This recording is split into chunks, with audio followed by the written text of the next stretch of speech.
Pain. I understand death. I understand suffering. And because of these people, I'm starting to understand peace. You can't take that away from me.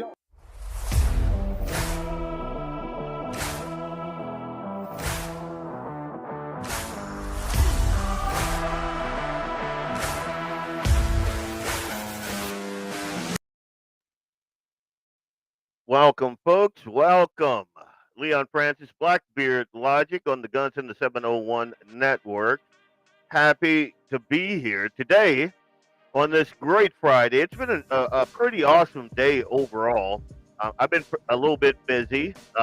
Today I got my good buddy Bob Wheeler. I'm going to bring him on in a bit, and we're just going to chop up a light Friday.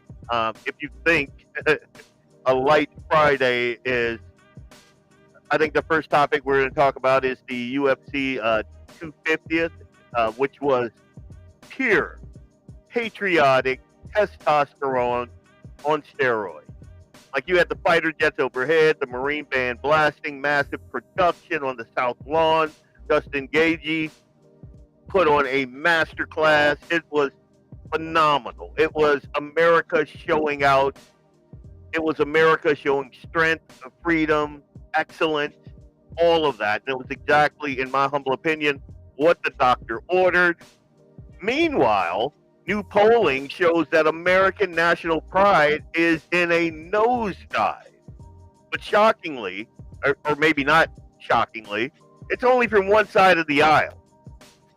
And then we're going to talk a little bit about outgoing ODNI Tulsi Gabbard dropping a bombshell last night on her final day in office.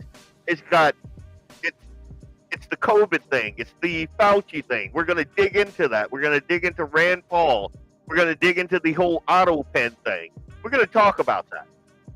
And then we're going to go across the pond.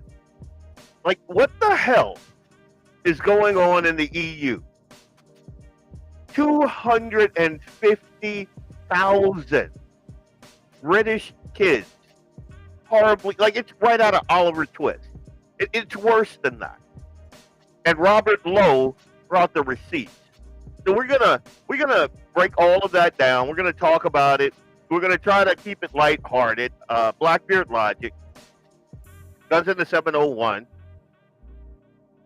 and I forgot what today is.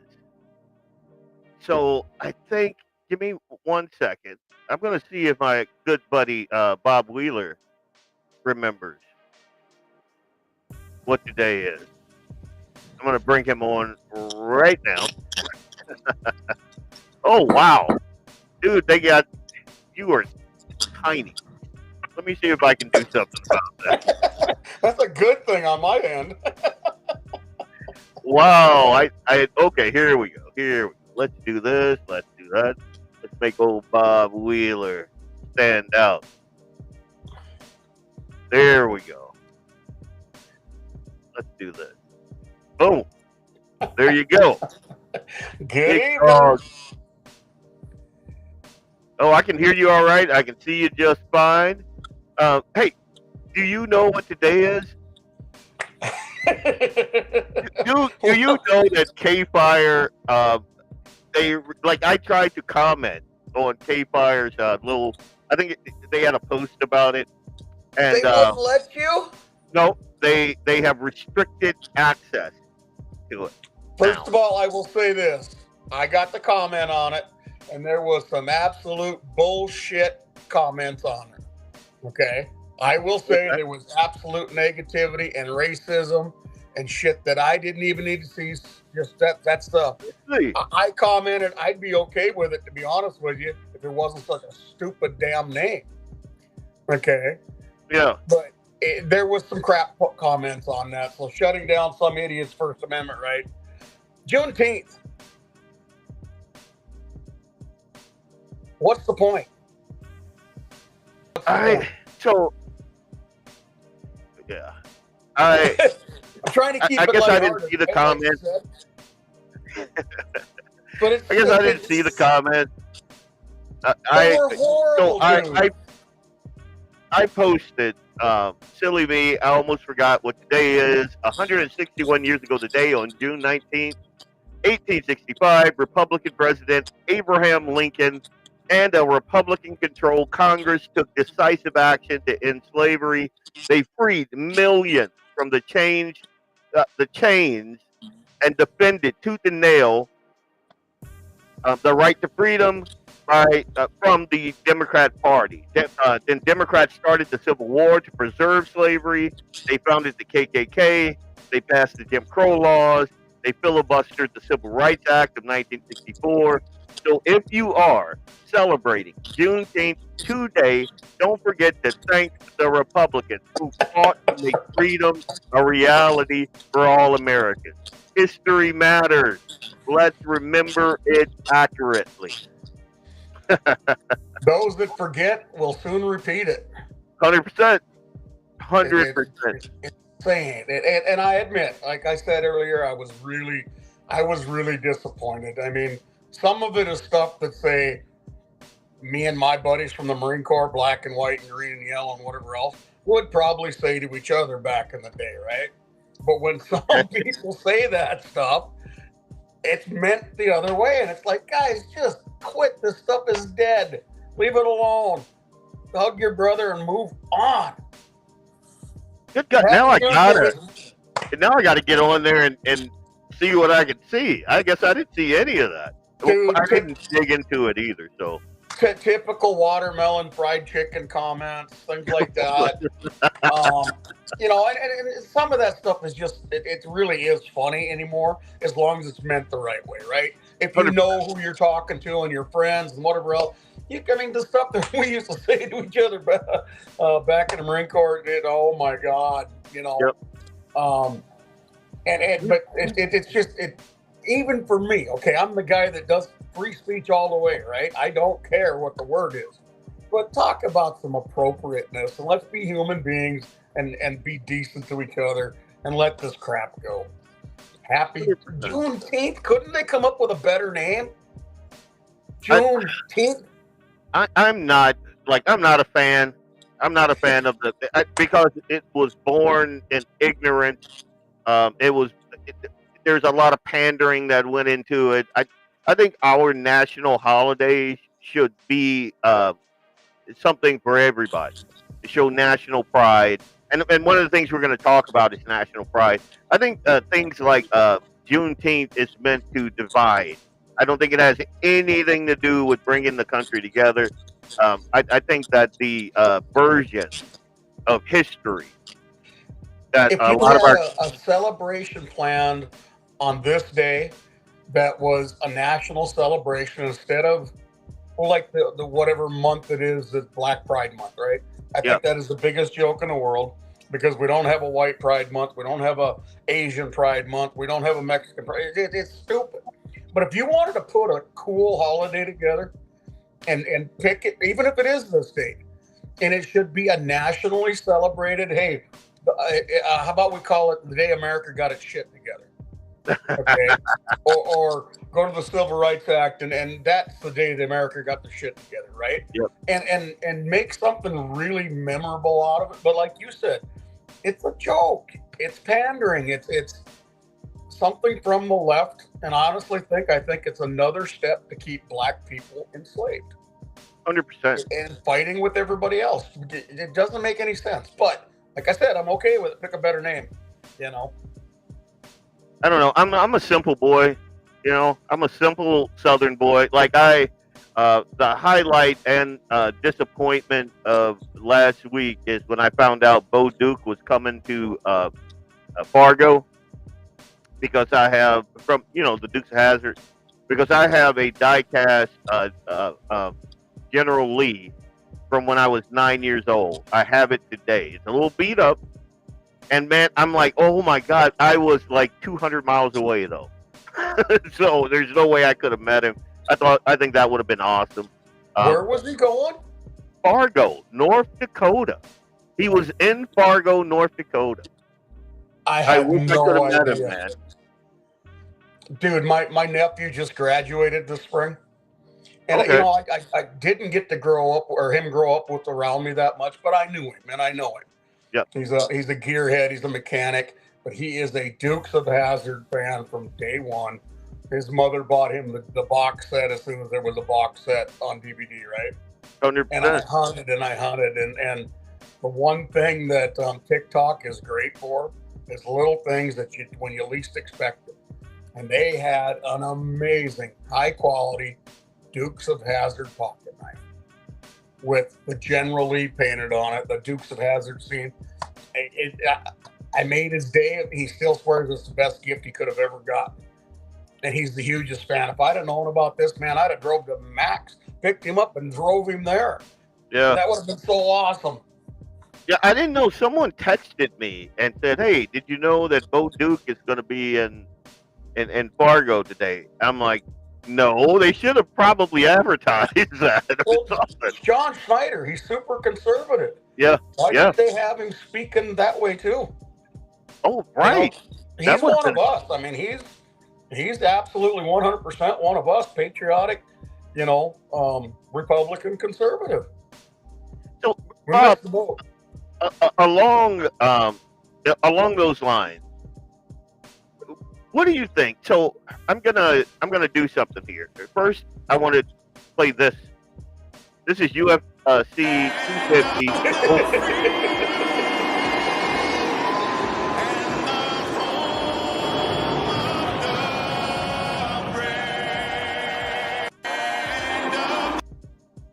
How does that grab you there, Bob? Dude, that whole thing is the most patriotic thing I've ever seen in my life.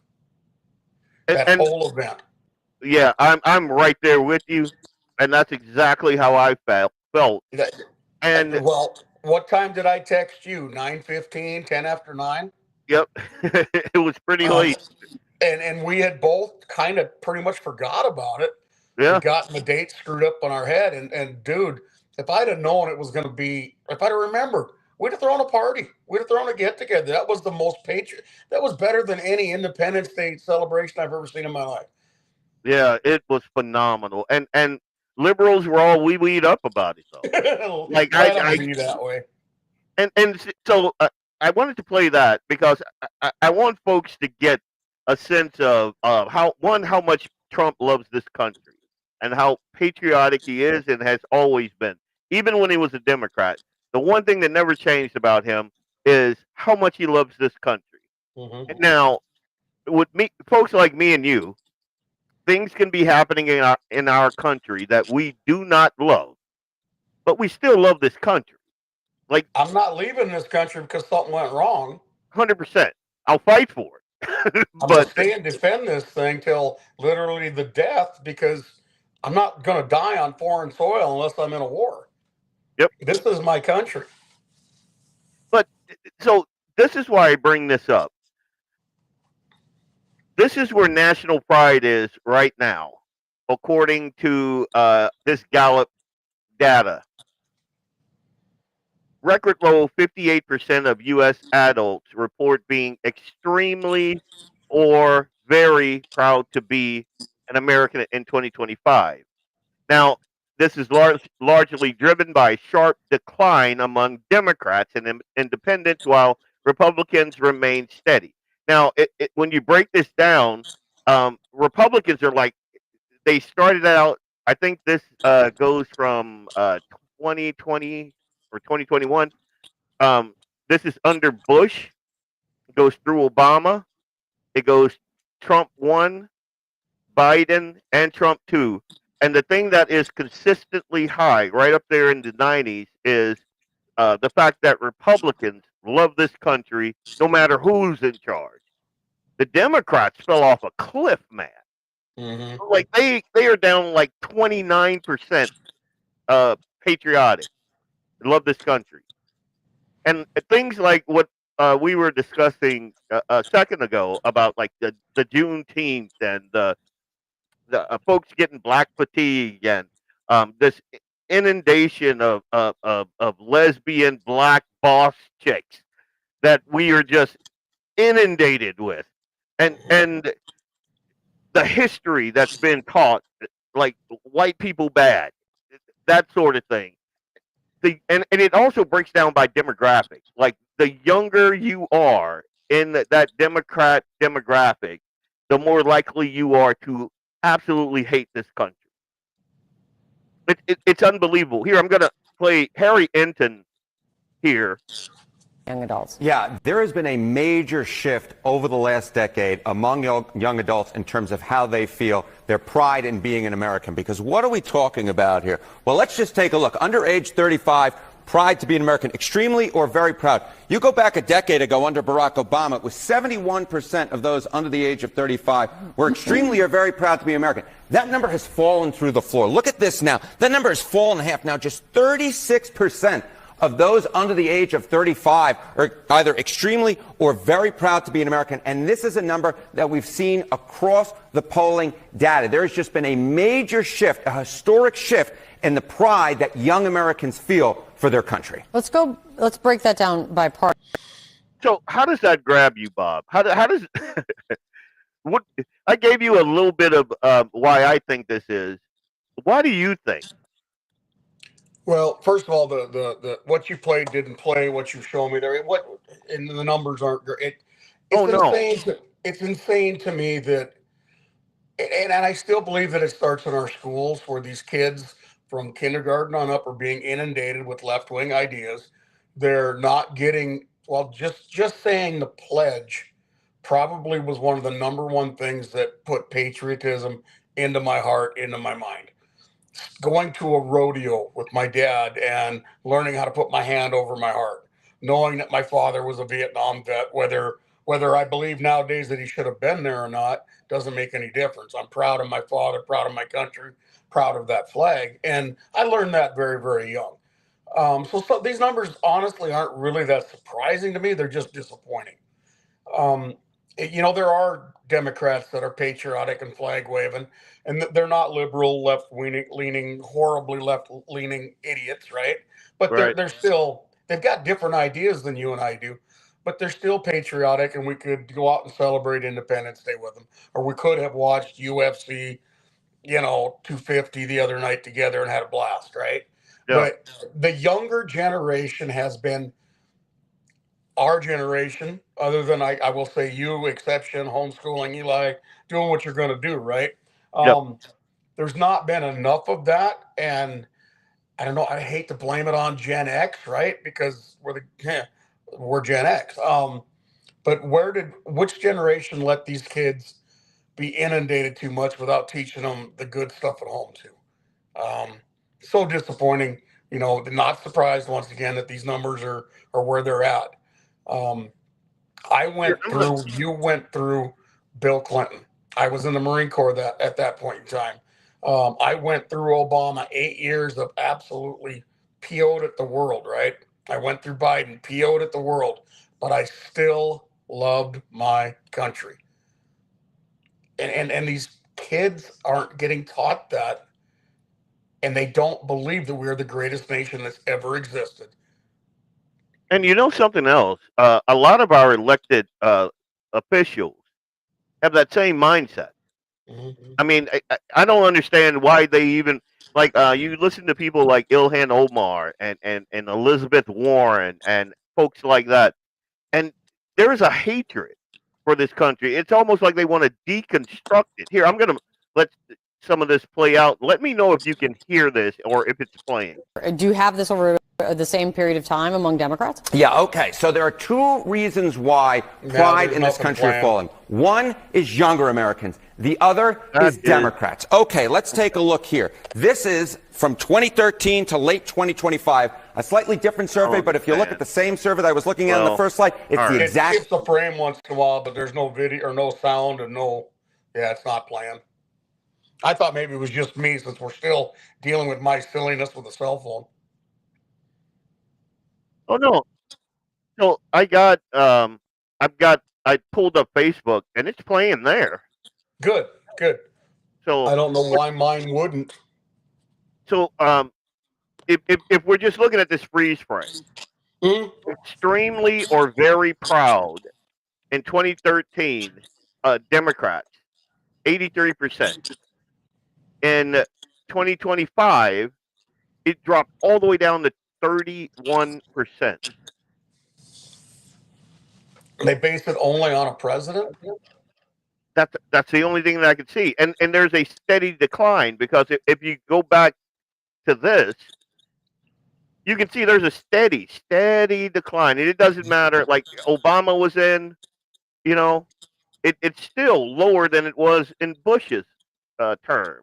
And you can see the Democrat trend is just in the gutter. And as opposed to the Republicans, they're right up in the 90s all the way across. Slight Is dip. that literally just parents' involvement and inundation from the schools? It's got to be. I want to play something that Vice President J.D. Vance said on Gutfield. All right, man, I hope this thing. America 250, Republicans more proud. All right, Mr. VP, we talked about this on the Five briefly. There was this poll ahead of America's birthday that found that 56% of citizens are extremely or very proud to be in America, which is a record low. Shocking nobody, 90% of Republicans were very proud, but only 29% of Democrats, 78% said the American dream is harder to attain. So are you, like I said on the Five, I wasn't surprised because we're inundated with messages about how kind of almost irrelevant patriotism. And what's your take on this? So I think this is a very, very bad thing. And to make a bipartisan point here, the Republican VP trying to be bipartisan, I was raised by patriotic Union Democrats who maybe wouldn't have agreed with every single policy of a Republican administration, but they recognize that this is the greatest country in the world and every single one of us should be grateful to live here. And I know you said you couldn't hear it. Basically, no, I got none of the gut filled with J.D. Vance at all. So basically, Gutfield asked him the same thing I asked you, and what J.D. Vance says is, you know, he was raised by Union Democrats, so like Clintonian Democrats, Union Democrats, and they always, the one thing that always happened was they love this country. The 4th of July rolls around, boom, you know, everybody loves this country. That's not the thing that I see today. Like, you have an American flag on your truck, you got people giving you side eye. You know, it's ridiculous in my humble opinion because we all live here. I want to make this country just chock full of liberty and freedom and love of this country and the great outdoors as I possibly can.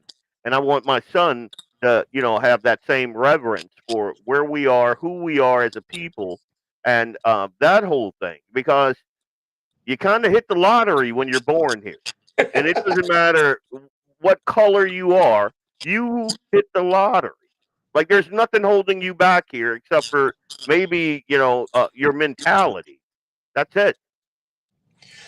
Well, and it even if you're raised a certain way, you can get the facts and change, right? I mean, it's not impossible. Many millions have done it, right? Did Gutfeld and Vice President Vance talk about J.D. Vance being on The View as well? I think so. I don't know about in this clip, but I know in the show they did. Yeah, I caught a little bit of it, and when somebody from The View is saying, hey, you're not too bad of a vice president, they were expecting, I mean, you're pretty good for a Republican. That's going to probably be where that shows up for J.D. Vance, is how he was, who was around him, how he was raised. He is going to have, that Union Democrat, come across. He's going to have a little bit of a Kennedy come across. And that's probably what shows up there. But it's 100% how, but you can get out of that. You can see the facts. You can choose, obviously, with social media, you can investigate. It's the wave of technology in this country, the internet. You can find out the truth. It's out there. And you don't have to just hate the country for some silly reason that you've really been inundated with. Yeah. I don't know. We're coming up on the 250th anniversary of this country, our independence, that whole thing. And me and my buddy Perry Schumacher on the Due North Political podcast, we were talking about like what the two Americas are going to look like how the Democrats are going to celebrate it versus how the Republicans are going to celebrate it. And like a guy like me, I want big fireworks. I'm gonna have my flag flying. I'm gonna have like I ordered a bunch of 250th anniversary flags to hang out on the property, and I mean, we're just gonna do it up. We're gonna celebrate loving this country, being independent for 250 years. And like I talked to some of my my relatives, and they like as happy as we should be. They're like, well, it hasn't been great for us, and I'm like, what are you talking about? Like, dude, I own more guns than like some small country. I live way out in the middle of I had a friend of mine, Devin, come out the other day. When was that? Yesterday, the guy that ran for PSC. He came out yesterday, just kind of popped in. And I was out there building the chicken coop because I got like 10 of, what are they called? Good God, I'm forgetting now. But there are these really big, beautiful, cold, hardy chickens. Nick, what are the name of those chickens? He'll tell me. And they have huge brown eggs, and there's beautiful chickens. And so I'm putting that all together out there, me and Eli. We're like shooting prairie dogs with the 22. We're, all of that. Devin comes over. We talk for a bit, and I'm like, "Hey, dude, you want to go shoot things?" And he's like, "Yeah."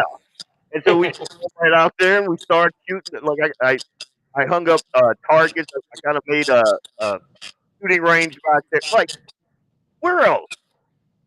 Where else, dude? Mm-hmm. Like, how could you not love this country, and how can you only focus on like every single culture that makes up the American tapestry can say they had a hard time? They can.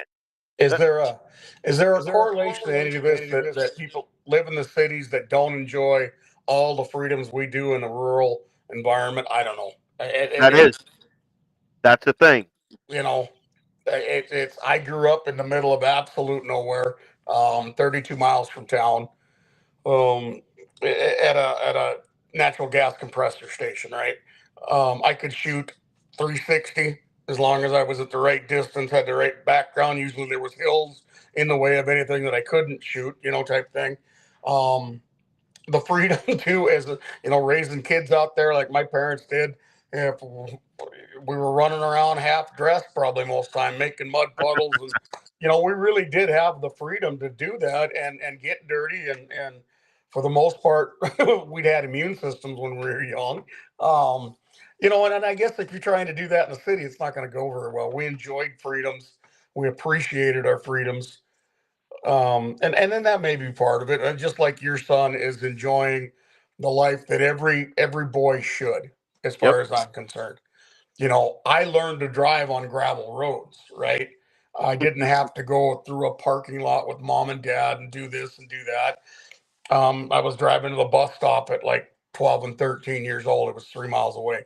Excuse me. And there was a firearm in that car from the time I was 12 on, because it was hunting season once in a while. So I might have had to skip school at 12, because there was a big antelope over the hill on my neighbor's land that I had permission on or something. That's freedom. And I guess I grew to appreciate it. And maybe if you're in the city and it's not the same, I don't know. Yeah, I said on a podcast some time ago that concrete and steel has a delirium effect on you. Like it just has your mood goes down.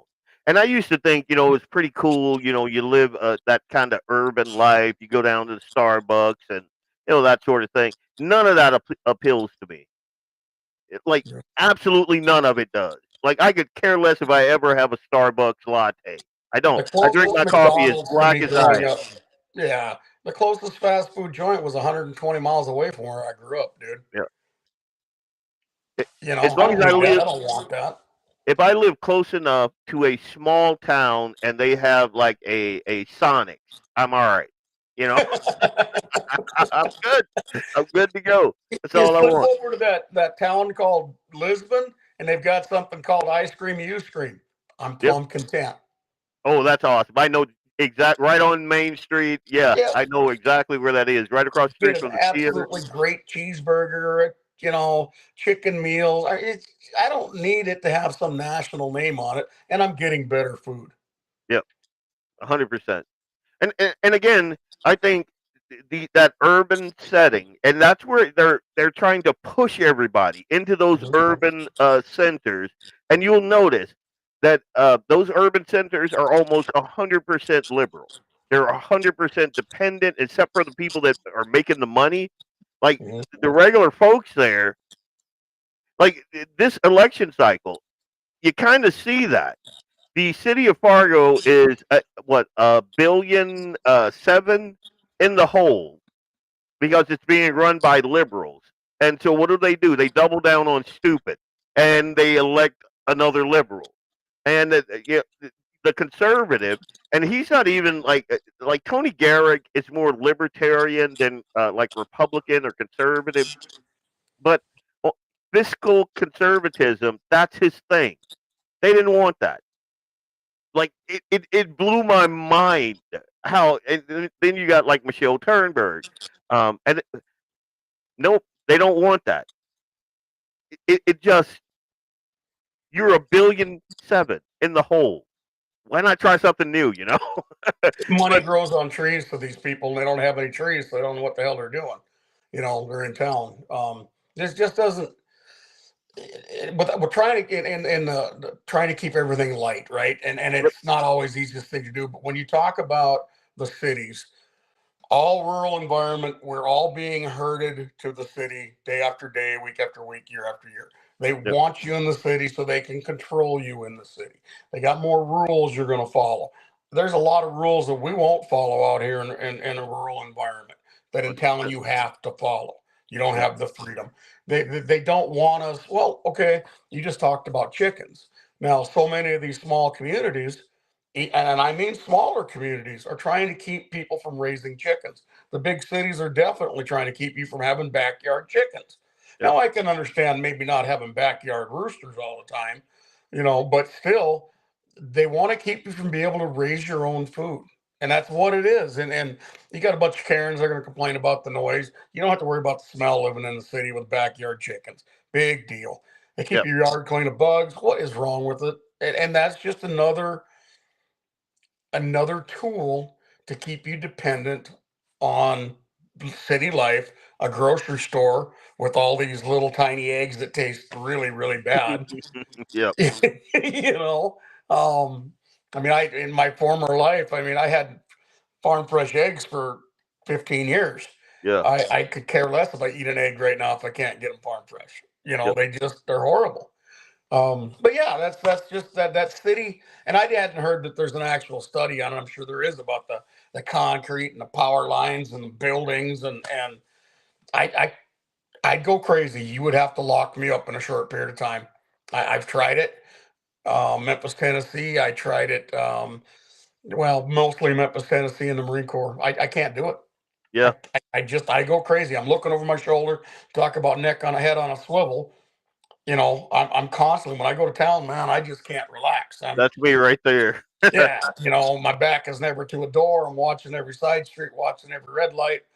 You know, I don't like to judge people on what they drive, but I damn sure do when I'm in town. Oh, 100%. Type of thing. And I'm watching for some idiot wearing a heavy coat at 90-degree weather walking in a store, you know. I can't live that way. And I feel like I would, if I was living that way, I would probably lean towards a Democrat over a lot of those things. You know, you're wanting somebody to spend money on making your environment better because you don't have the ability to make your environment better in town. Maybe that's it. I don't know. Yeah, but if it gets progressively, if it gets progressively worse, like one of the things I saw growing up is Democrats would come around every election cycle and they'd be shaking their tin cup, and all of the folks in my community, the black folks, would be like, "Yeah, we got to get this guy or this gal voted in," you know, blah blah blah. This is nothing ever got better. No, it gets worse. Absolutely none of the promises, none of them. And then I see things like one of the things that rubbed me the wrong way about Juneteenth is like nothing in Black lives or Black culture got any better with the advent of Juneteenth. Like, what? I had a argument with one of my sisters. Not going to say the name. I'm not even going to dig into the details, but she basically asked me, like, what's wrong with me? Like, you know, how the hell can you be how you are, based sort of thing. Yeah. And I told her, basically, look at your son, because at one point her son wanted to come here so I could teach him how to hunt and fish and shoot and all of that good stuff. And I was ecstatic. And then we had that set up, and then nothing happened. And so I told her, you know, you understand. I don't understand. Like, we had conversations about this kid being in, like, where he's growing up, folks teasing him about acting white because he's a reader. This kid is a lot like me. And, you know, he's getting bullied, and, you know, he doesn't want to go to school, and, you know, that whole thing. What he wants to do, like, he sees things that me and Eli do, and that's the thing that he wants to do. And you how know? old is it? So I don't get it. How old is your nephew? Oh, I'm getting a lot of feedback. What is going on here? I think I'm going to go to a quick commercial and try to fix what's going on here on my end. Can you hear me? Yeah, it's just got the static coming through somehow. What is going on? Feels like it's on my end. Hey, it's Leon Francis from BlackBeardLogic on the Guns in the 701 Network. I'll be right back after these messages from our sponsors. Stay tuned.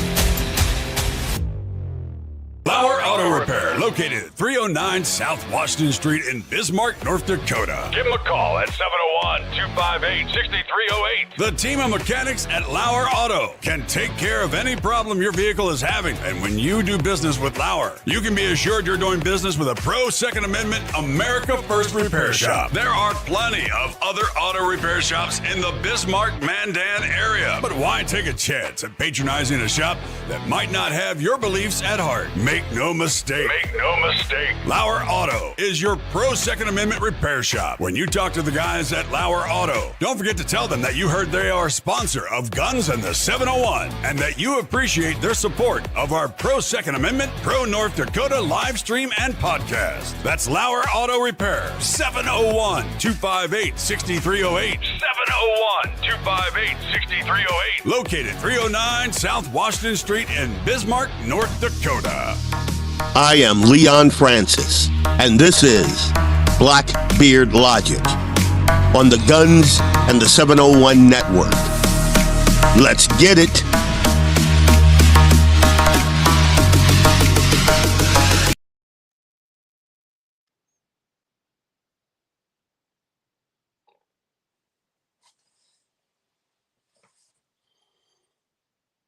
I got nothing, brother.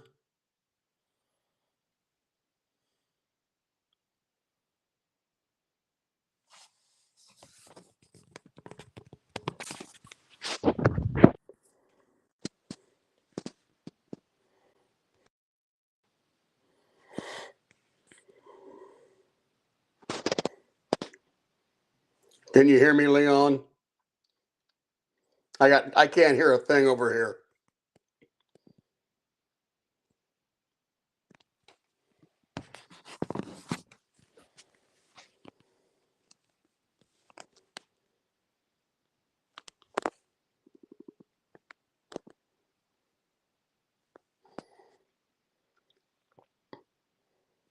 Would you like me to get out and dial back in? Give me just a moment. Leave.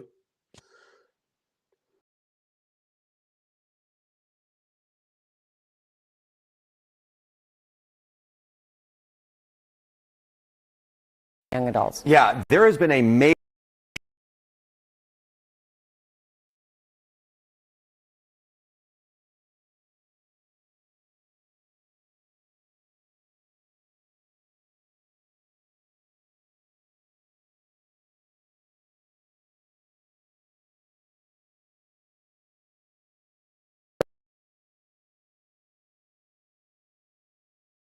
For the same period of time among Democrats? Yeah, okay. So there are two reasons why pride in this country are falling. One is younger Americans. The other is Democrats. Okay, let's take a look here. This is from 2013 to late 2025, a slightly different survey, but if you look at the same survey that I was looking at on the first slide, it's the exact same story. Democrats' pride to be an American, extremely or very proud. In 2013, it was 83% under Barack Obama. Look at this number now.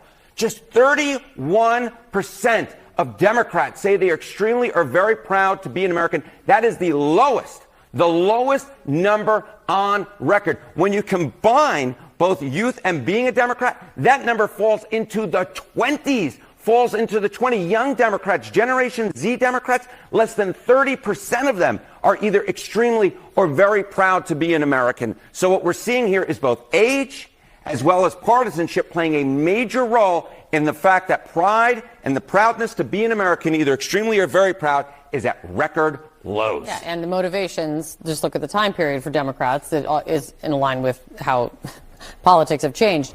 How about Republicans? Okay, this is where it gets interesting, right? Because you mentioned, right, and I had mentioned that Barack Obama was president in the mid-2010s, and now Donald Trump a Republican, Democrats to Republican being president. But what about Republicans? Their numbers have actually stayed pretty steady. So let's take a look at this exact same poll. Republicans' pride to be an American, extremely or very proud. In 2013, it was 92%. By late 2025, pretty close, right? 80%, maybe a slight fall in this PRI survey. But I will note in the Gallup poll, which measures over a similar period, there was no change. There was no change. So what we're seeing is we see younger people and Democrats really shifting away, shifting downward in their proudness to be an American, while Republicans have stayed pretty steady despite the partisanship of the president's changing, but Democrats very much shifting away as the partisanship of the president saying Donald Trump has really sort of changed the equation for young Americans and Democratic Americans, or those who identify as Democrats, while he really hasn't changed the equation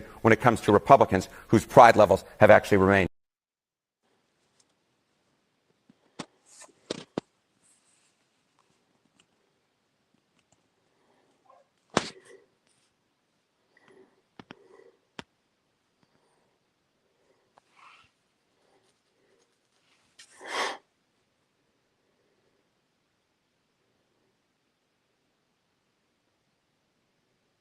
I got nothing, brother. Can't hear a thing.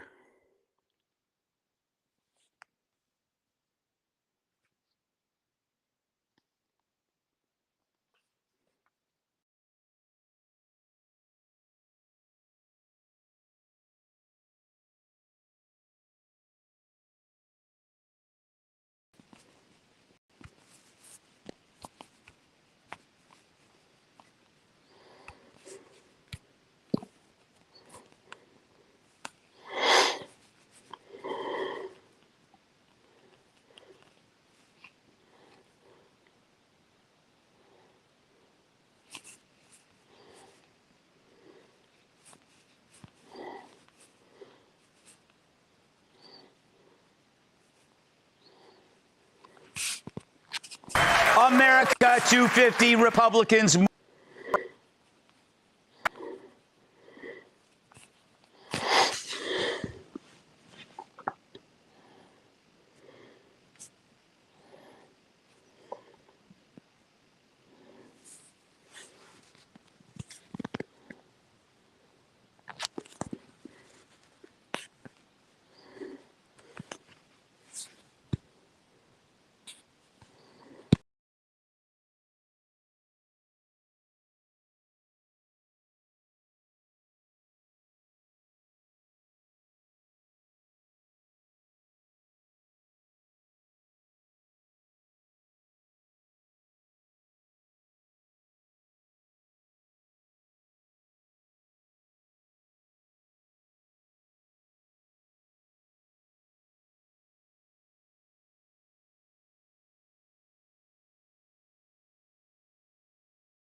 Greg, it doesn't bother me when congressional Democrats disagree with our policies. It bothers me like that they're just terrible people, so many of them. Mm-hmm. But what really does bother me is that they don't show gratitude for the United States of America. Disagree with our policies, but if you don't feel grateful to live here and for the people who made it possible, then what are you even doing being in public service? Yeah. Too many Democrats don't show appreciation for the country.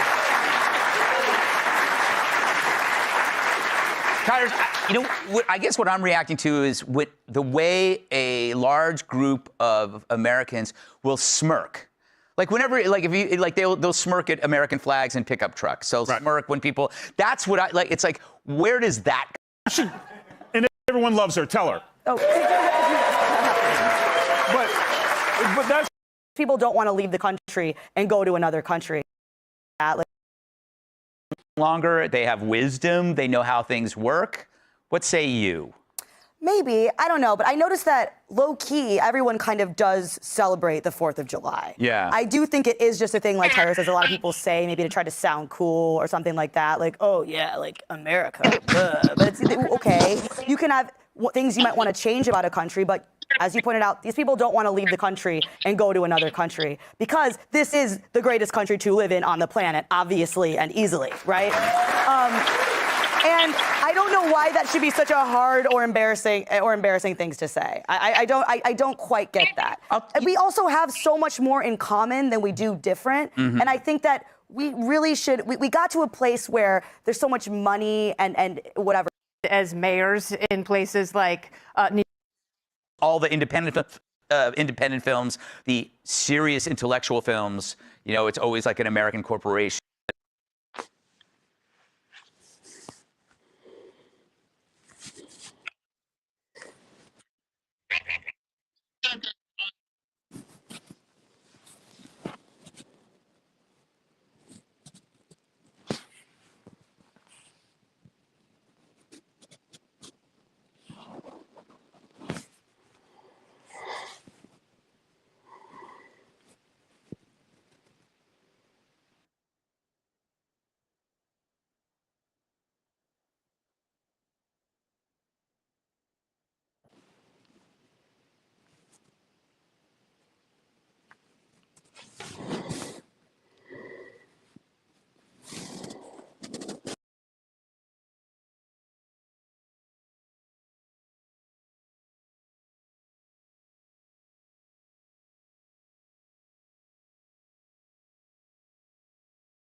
Testing.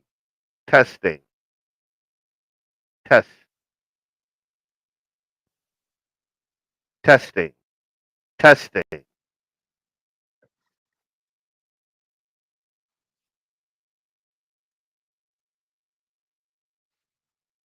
You guys, yeah, I can't. My apologies, folks.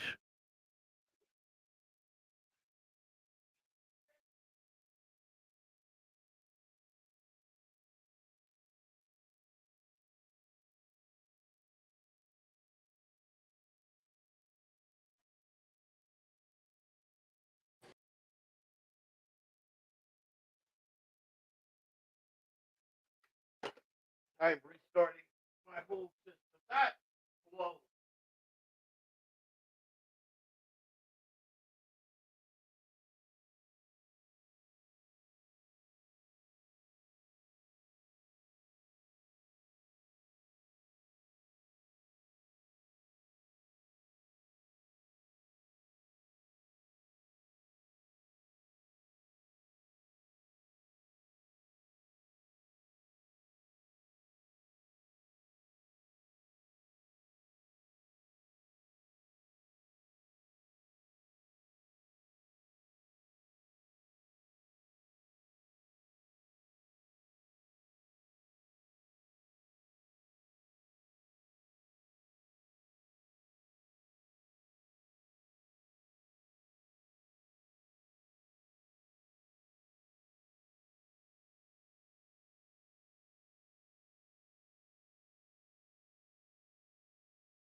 Okay, guys.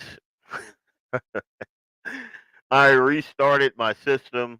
I had a chat with my IT guy, who is me, and I'm hoping that everybody can hear me now and that we're all good. I'm going to see if I can bring Bob Wheeler back. Let me know if you can hear me. Man, I can hear you. Can you hear me? I can. What the heck's going on, brother? I had to restart my entire system. So it was maybe on you and not me? It looks like it. Because So, I honestly, I'm trying to get my computer up. But that one there would only let me sign in and do something. It wouldn't let me join yours. Well, that's crazy. Next time I have you on, we're going to have that all sorted out. One thing I did, I can hear you, Gordy says. Nice. Thank you. Well, let me get set a little bit back up here. I'm going to just roll through this. Basically, Republicans love this country. Democrats hate it for some odd reason. It kind of makes sense with me with the indoctrinations of the public school system. One of the things that we do here, we homeschool. So my older kids, I have 3 older kids. I always knew about public schools and the product that they were turning out. And so when my kids started school, after they went a couple of years in public school, and I saw a market decline in my children, I pulled them out and I put them all through private school, Shanley and Oak Grove, because like if the parents at home are teaching one thing and then your kids come and they're like, hey, did you know that we did X, Y, and Z? And what we do here, I teach Eli history, but I teach them the correct history, and it's not washed in any way. So he gets everything. Does he know about slavery? Yes, but he also knows that the folks that sold people that looked like me to people of all races. Mm-hmm. Like that whole slave trade was not just horrible American white folks. No, much more. There's a lot more nuance than that, and they need to know that. They need to know like about the Barbary pirates and like why this country was founded, why we have a navy, who set that up, who was that set up to fight. How long has this thing with the Muslims been running? It's been running a minute. You know, just and that's just a tiny microcosm. But I also want him to understand that we absolutely hit the lottery by being born here. And even our ancestors being brought here, that is a blessing in disguise. And what we do not do is dwell on the past, because we have their dreams and their aspirations and their blood and sweat equity that they poured into this country. We have their dreams to live out, to realize. And they didn't complain. They were nose to the grindstone. Let's get it. Oh, these people won't let us do X, Y, and Z. We'll build our own. Oh, they don't want us to do this, that, and the other thing. Well, we'll do our own thing over here. That's liberty. That's freedom. People don't have to like you. They don't. And Eli knows this. He could recite what I'm telling you right now, word for word. People don't have to like you. It's not your job to make them like you. Your job is to be the best you, the best image bearer of God that you can possibly be. And by those actions, people will see the fruit. And the thing they're going to love is the fruit. That's what it is. You put that Imago Dei out front and center. You respect everybody else's Imago Dei. And we get along swimmingly, man. Swimmingly. Mm-hmm. And then you don't have all that hanging on your head, like them teaching the DEI and all of that garbage. You don't have little black kids, hating little white kids. Like, it's a content of character, true to form. when you divest from the DEI mindset, and then you how would I say it? You diversify into the whole, conservatism, patriotism, liberal, and not liberal in the like, I don't know, not liberal like the liberal mindset, but liberty minded, like old school. Americanism. Americanism, the thing that built this country. It's America. You can be left wing and you can be right wing Americans. Yep. And this country has never ever been perfect. It will never ever be perfect. We're trying to learn from all of our mistakes. Take slavery, but it wasn't a mistake back then. It's the way things were done. Okay, it was from the time of Jesus Christ and before. There's always been slaves. There still is slaves. We just don't look the same as slavery used to look. But we're a slave to the taxes. I mean, we're a slave to property tax. I mean, it's a transition. It's learning from our mistakes and moving forward. As far as I know, we've gone back quite a ways. My family's never owned another person, right? Yep. But and I don't know how far you've gone back with your genealogy, okay? But I can't look at you for something from what your grandfather, great grandfather, whatever did. And I hope you don't look at me for something that they might have done. We just have to keep moving forward. And I don't like using the word progressive, because that's a dirty word, like liberalism and all that stuff. Yep. But dude, we're supposed to be.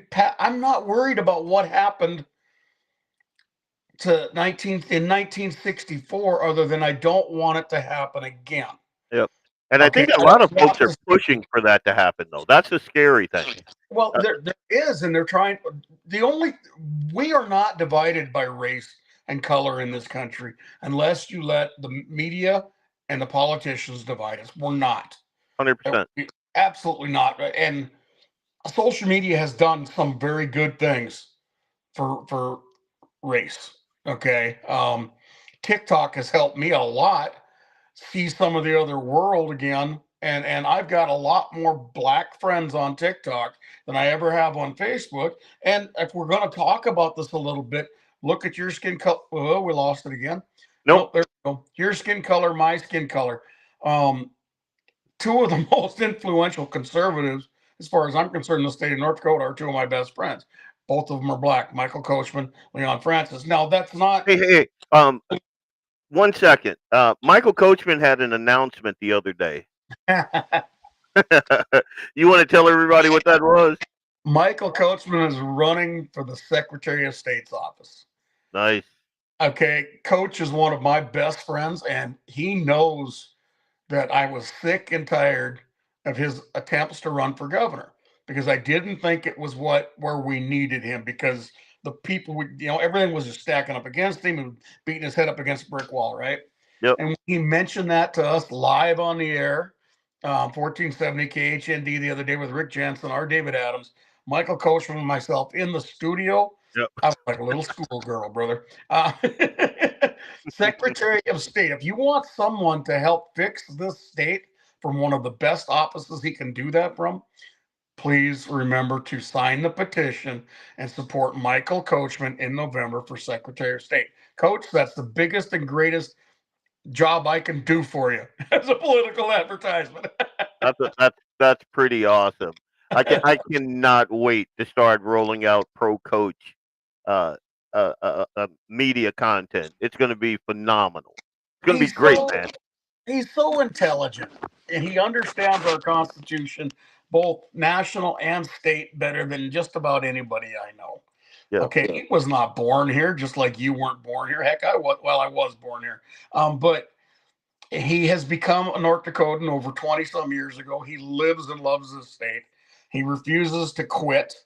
I just kept thinking, geez, Coach, let's do something different. And the last time he ran for governor, I didn't support him very well. I voted for him, right? Yeah. But I didn't go out in politics for him because I felt like I was wasting my time. I'll tell you what, I'll tell everybody in the world right now, Michael Coachman's the man for this job.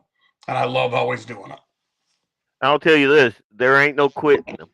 There ain't no quit in that dude, and I love it. Like when you, like in the South, we say "Let's get it." That's like his driving motto. That's like his daily. Let's get it. Let's get after it. So I'm stoked about that. But you were saying, like, there is a different mindset between guys like Coach, guys like you, guys like me, guys like Dan and his family, folks that like. If you guys saw the video that I made from Dan Jr.'s wedding, I love that. Man, I so love that because everybody there is a Christian, and they're not a closet Christian. They're like just right there, and those young people getting married. Like Dan homeschooled all of his kids, all of them, and he's got like 126 and a half kids, and they're all friggin' phenomenal. Well, it's important to interject. Dan is one of our representatives. I'm proud to have him for District 24. Oh yeah, and the kids that he's raising, they're going off, they're getting married, they're starting families young, and they're gonna emulate that. And the love of country for those guys, like me and Dan have had conversations where tears were dropped because we saw like the trajectory of this country and the fact that we didn't want to leave our kids a country that was broken and that sort of thing. And those are the kind of conversations that I have with folks like him, folks like Coach, folks like you. Like when I have conversations, like I mentioned my sister earlier, I have conversations with her. I try to anyway. It's never that. Like it's I put on my Uncle Sam hat or something, and she looks at me like I'm a turncoat. And the only thing that I want from her or from my culture in general is for them to love this thing the way I love it and take advantage. Like, do you understand the advantages we have here? While we're belly aching and we're, you're not taking advantage of what's right in front of you. The reason I'm so didn't happen to them. The reason I'm so happy, the reason that I'm so patriotic, the reason like you see my videos and me and Eli are just having a kick-ass time is because I realize how lucky I am, how blessed I am, how blessed I am to be in. Like my wife could have looked at me like 100 years ago when I sidled up next to her and was like, "Hey, sweet thing, what's going on?" She could have just looked at me and went, "Get away." She probably should have, but something in that encounter was divinely inspired. And I believe that about this country. This country was founded, in my humble opinion, on divine providence. And going forward as a Christian, as a guy that realizes how blessed he is, as a guy that realizes how blessed his children are being born here and being Christians and being conservatives and all of that stuff, and how they're not ever going to be depressed about like their skin color and all of this other. They're going to be happy, and that's what I want. And again, you look at the demographic breakdown. It's the young and the Democrats that are not happy and do not have American pride.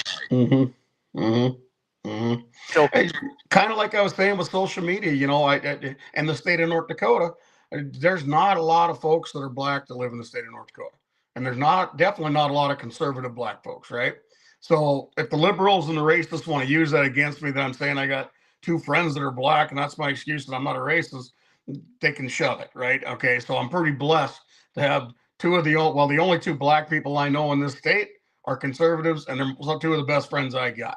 Now, going to social media and TikTok, I have found a black community of patriots, of conservatives, and we connected. We're not having a lot of conversations, but just by their patriotism, the things they put on social media, they're just like you and I. There's this one lady who's absolutely, I mean, remember, guys and gals, I'm single.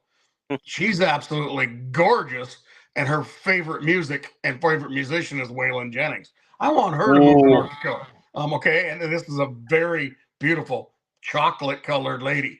Okay, but to find that patriotism and that, you know, that's there. But also on the reverse of that, there was some clown the other night. Now I stirred the pot. I don't care. The Carmelo Anthony stuff. Yeah. All right. The images came out. The people were using AI to show themselves urinating on Mr. Austin Metcalf's grave. All right. That pissed me off to no end. I know it's AI. I don't care. They did it on purpose. It was coming from their own pages. All right. So I shared it. And it got ugly, and I'm like, it's not worth it, and I deleted it. And 2 minutes later, I put the thing back on, and I let her rip with what I had said in there. And the fight got ugly. I don't know where these people come from. I don't know how they got hold of my post. Facebook's doing its thing. And there was a black man on there who was the opposite of what we believe, right? Yeah. And he started coming at me and coming at me and coming at me. And everything that I said was racist and wrong, and Trump's bad, and TD, you know, he's got TDS. And finally, I dug deep for this, and I wasn't sure if I was going to post it, but I let him have it. And I just said, you know what? You are so lucky you don't even know it. You complain and complain and complain. You're saying about slavery. You're talking about, I said, if it wasn't for slavery, dude, you wouldn't be here. Is slavery good? No. Was it good? No. It was the sign of the times. That's what they did. But I said, if it wasn't for slavery, you would not be here. You would be in Africa, possibly running around with a spear in your hand and a stick in your hand, okay? Jeez. Looking out for lions, herding cattle. Holy crap. Ooh. But, dude, it's the truth. It is. Okay, I don't know if he'd be in South Africa. I don't know where he'd have been, right? I don't know his history. But it's the truth. He may not have had an opportunity to even have a full set of clothes and speak English and go to school. We don't realize that. Go ahead and go back. I don't care. But you must not want that very bad if you're sitting on the internet arguing with this white boy. Yeah. I think racism would be dead, honestly, even more so if it wasn't for Obama. Yep. When that came in, he stirred the pot worse, and I'd like to go back to that because I just don't judge anybody on the color of their skin. I judge them on who they are and how they are and what they are. And I'd love to see everybody and anybody on Independence Day, it happens to fall on the 4th of July every year, at a great big bonfire with a whole bunch of fireworks and some adult beverages, kids running around playing and raising hell, and sparklers going off, and hell, let's get some of them good old shoot at each other fireworks. I don't care. Yep. Okay. You go out and you celebrate the United States of America for what it actually is, and not for what you think it used to be or what it did used to be. And I don't care if you're a damn Democrat, Independent, Republican. You could be a communist if you 100%, which most liberals and Democrats are, but if you 100% still believe in this country, just realistically believe it should be something different, but you'll celebrate it. You'll leave my flag alone. You try to burn it, step on it, stand on it, you're in trouble, okay? If you want to do that and come out and celebrate with me, you can come with me anywhere. I'll drive you there. I'll bring you home. I'll make sure you get there and back safely. All we got to do is celebrate this country. Oh, heck yeah. Like, I love every bit of that, man. And Dan says, hell yeah, Bob. I agree. And that's me in a nutshell. I love this country. I love North Dakota. Absolutely. And I want people to realize how free they are. And you'll never do that if your mind is captured by this garbage. You'll never realize how much you have, how blessed you are, if you're always like just down on this country. If you believe that somebody else is holding you down and there's nothing you can do about it, no, there's not much we can do to help them anymore, because we can show them what it's like. But Bob, this is the thing, and I see I don't know if you guys know who King Randall is. He's a black guy. I think he's out of Chicago. He's taken all these troubled black boys, and he's teaching them things like how to change the oil in the. And these are young kids. How to change the oil in the car. How to help your mom with groceries, where the cutlery belongs when you're sitting down at a fancy dinner. He teaches them boxing. He teaches them all of the things that, because they don't have father figures in their lives, they'll never be able to do. Now, picture these kids in the inner city, and they got nothing to do but hang out on the corner. That's it. And like what you and I are talking about, my sister, and this is the thing that just drives me nuts. I wish, for once, I can get all of my family members to just come here and stay a week. Just come and stay a week. Well, your brother came up and spent a few days with you. Was there much of a change in his attitude? 100%. Was there? 100%. Okay. Like, he is planning on, like, he's got things to take care of down there. He's planning on coming up here. I probably shouldn't have said that. Let's edit that out. Hopefully, does things happen? They don't always work out. But I get that. But it's interesting because you talked about them not agreeing necessarily with what you believe and things like that, and then he's willing to make that transition when he can. And I know we can't have everybody living in the country because it wouldn't be country anymore. And we can't have everybody living in North Dakota because it's not going to be North Dakota anymore. Yep. But if you can say what that gentleman's doing in Chicago, I would absolutely love to do that, even if it's just a whistle stop where you get somebody that brings these kids out, whether you and I, this Dan, you and I, JD, show some kids how to fish. Show some kids some gun safety. Show them how to start a fire. Maybe not a good idea for some of them. That might be bad in the city, but and show. I think that's the greatest thing in the world. And when these kids at a younger age get a taste of that, you don't have to say a damn thing about politics. Not one little political thing in there. Just show them this is what life can be like, and this is how and why we have this opportunity, and that's all you'd have to do. And it would be so amazing to be able to do that for people. Like a guy like me, again, black guy from the South. One of the most awesome. Yep, I am. One of the most awesome things that I've ever had the pleasure of introducing into my life is like the rodeo. Like, I absolutely love it, dude. I look at those dudes. And like, I know I could probably never do any of that stuff, but just the patriotism, the Christian ethos, the masculinity and the femininity, because those cowgirls, oh my God, they like the entire thing. I take Eli out. He absolutely loves them. Like, there's nothing better. And again, we go back to King Randall. And you guys, please go and check that dude out. I don't have a dog in that fight. He's not paying me. And as a matter of fact, I donated to that dude several times. But I thought it was blackface. But you show people that the world isn't this like contentious. Like, I never felt weird at a rodeo ever. Like, Eli has never, like, when we go there, all the other little dudes that are around his age, he just takes off with them. They're doing their thing. They're watching the bull riding. They're watching the rope, and they're watching all of that stuff. I would have never, if I still lived in Louisiana or Indianapolis in the ghetto, I'd never even have a chance to. But you got to broaden your horizon. You got to think for yourself, and that's one thing that Candace Owens was great at pointing that out. Like, Candace Owens said exactly what you said to the guy, online. She was like, "Where would you want to be, in Africa?" I mean, think about that. If we didn't have slavery, you'd be in Africa right now. Mm-hmm. How does that look? Mm-hmm.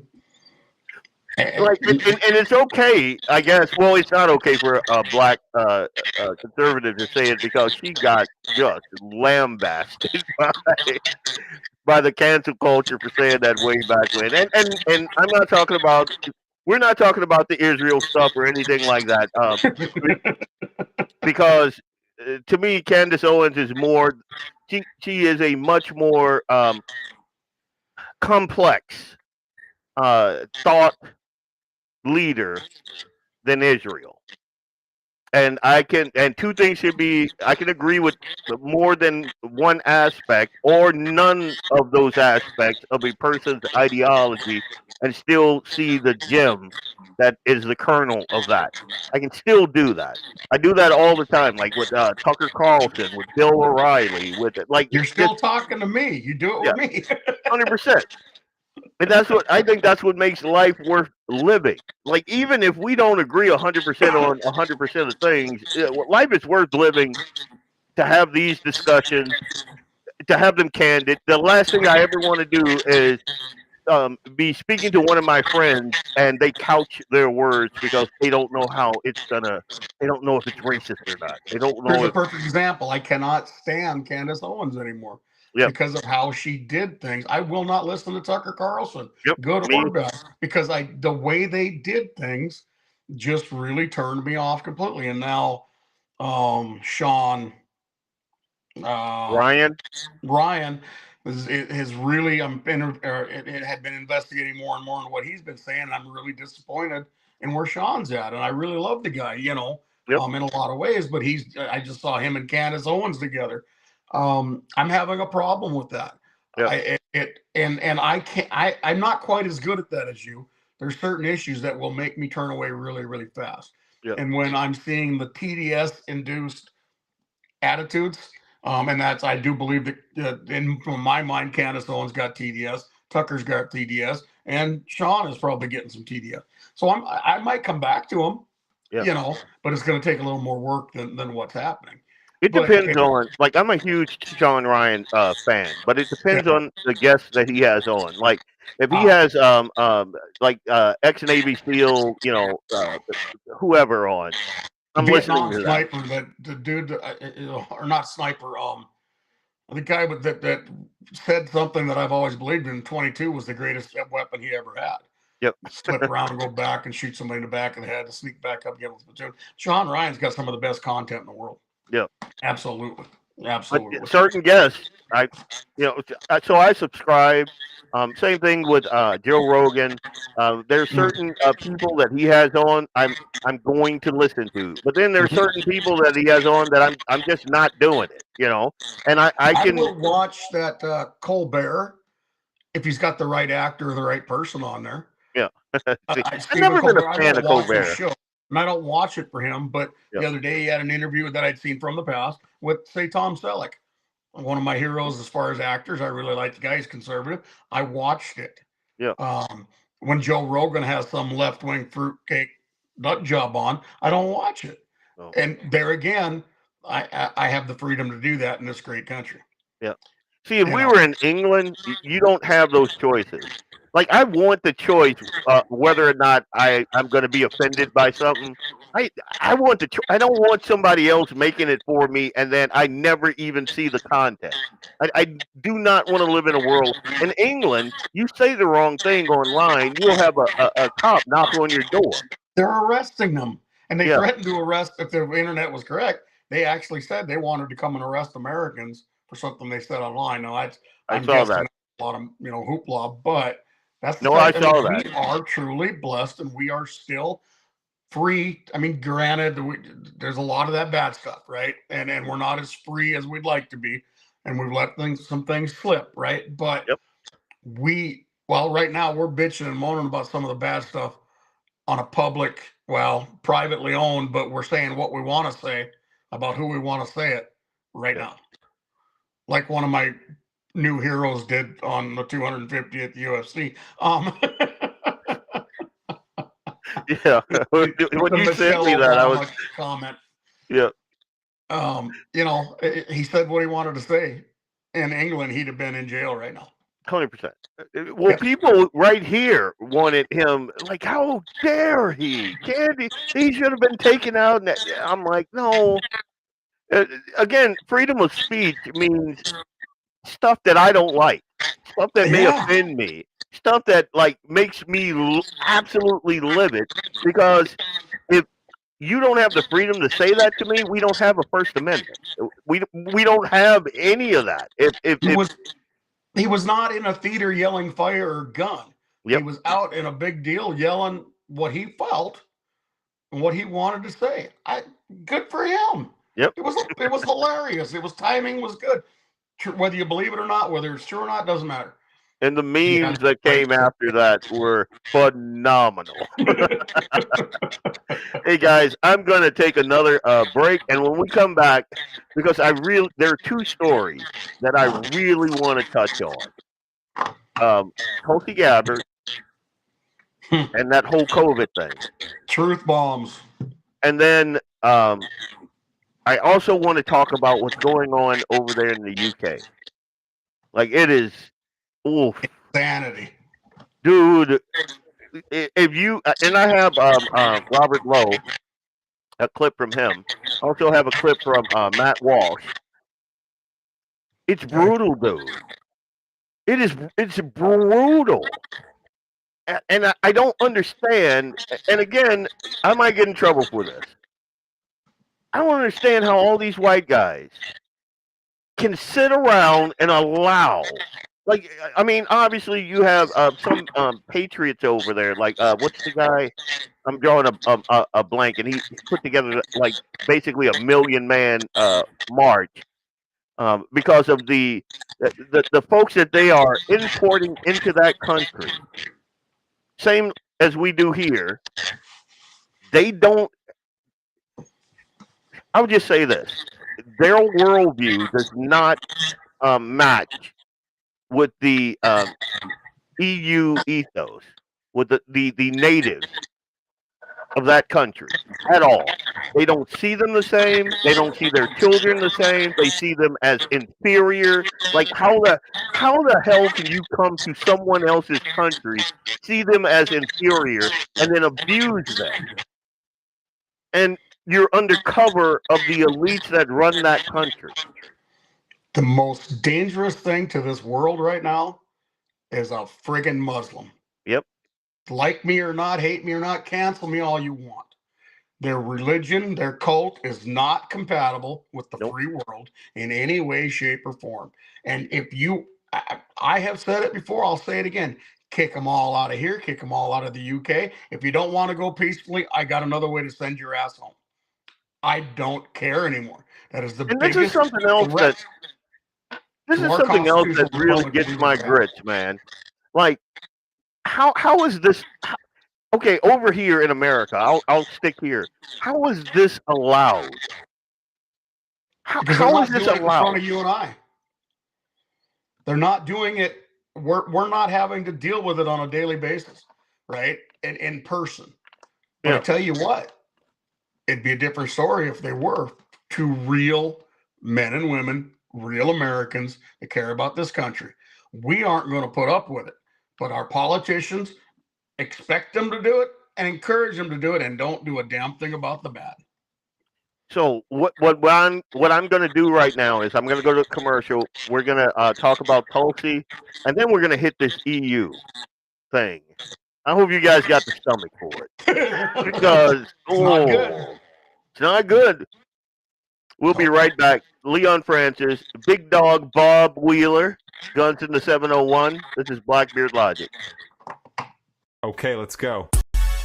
I am Leon Francis of BlackBeardLogic on the Guns and the 701 Network.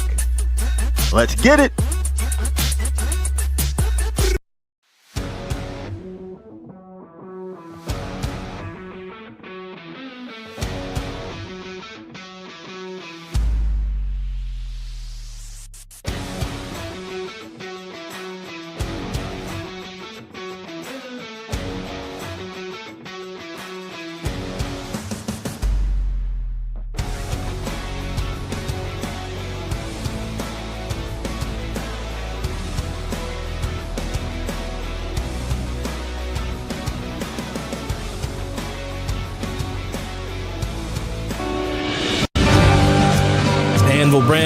LLC, raising and training tomorrow's barrel horses right out of Bismarck, North Dakota. Tracy and her family are great American patriots who not only support the Second Amendment, but they also promoted what you're looking for, top quality barrel horses. Go ahead and give Tracy a call at 701-471-6629 and tell them Guns and 701.com sent you. That's Anvil Brand LLC out of Bismarck, North Dakota.